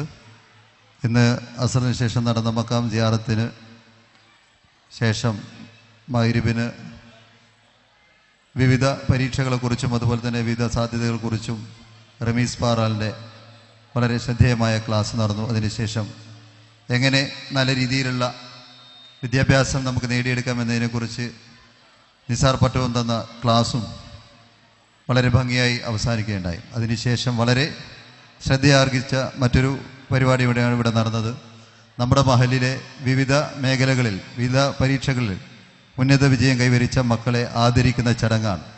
വളരെ വളരെ ശ്രമകരമായ ഒരു ദൗത്യമാണ് ഈ ഒരു ചടങ്ങ്. നമ്മുടെ മഹലിലെ മുഴുവൻ കുട്ടികളിലേക്കും ഈ വിവരം അറിയിക്കുകയും ആ കുട്ടികളുടെ ഡാറ്റകൾ ശേഖരിച്ചുകൊണ്ട് അവസാനം അവർക്ക് വേണ്ട ട്രോഫികൾ തയ്യാറാക്കുന്നത് വരെയുള്ള ശ്രമകരമായ ദൗത്യം മഹല്ല് കമ്മിറ്റിക്ക് വേണ്ടി ചെയ്തത് ബഹുമാന്യരായ സാലി തോക്കോട്ടിലും സിറാജ് ബായത്തും അസീബ് ഒ പി ഉൾപ്പെടെയുള്ള ടീമാണ്. മഹല്ല് കമ്മിറ്റി എത്രമാത്രം നന്ദി പറഞ്ഞാലും മതി വരില്ല. അത്രമാത്രം ശ്രമകരമായ ദൗത്യമാണ് അവർ ചെയ്തത്. വളരെ ഭംഗിയായി ആ ഒരു കർത്തവ്യം ഇവിടെ പൂർത്തീകരിക്കുകയും ചെയ്തു. എല്ലാവർക്കും ഈ ചടങ്ങിന് സാക്ഷ്യം വഹിച്ച മുഴുവൻ ആളുകൾക്കും മഹല്ല് ജമാഅത്തിൻ്റെ പേരിൽ ഒരിക്കൽ കൂടി നന്ദി രേഖപ്പെടുത്തിക്കൊണ്ട് ഞാൻ നിർത്തുന്നു. നാളെയുള്ള പരിപാടിയിലേക്ക് മുഴുവൻ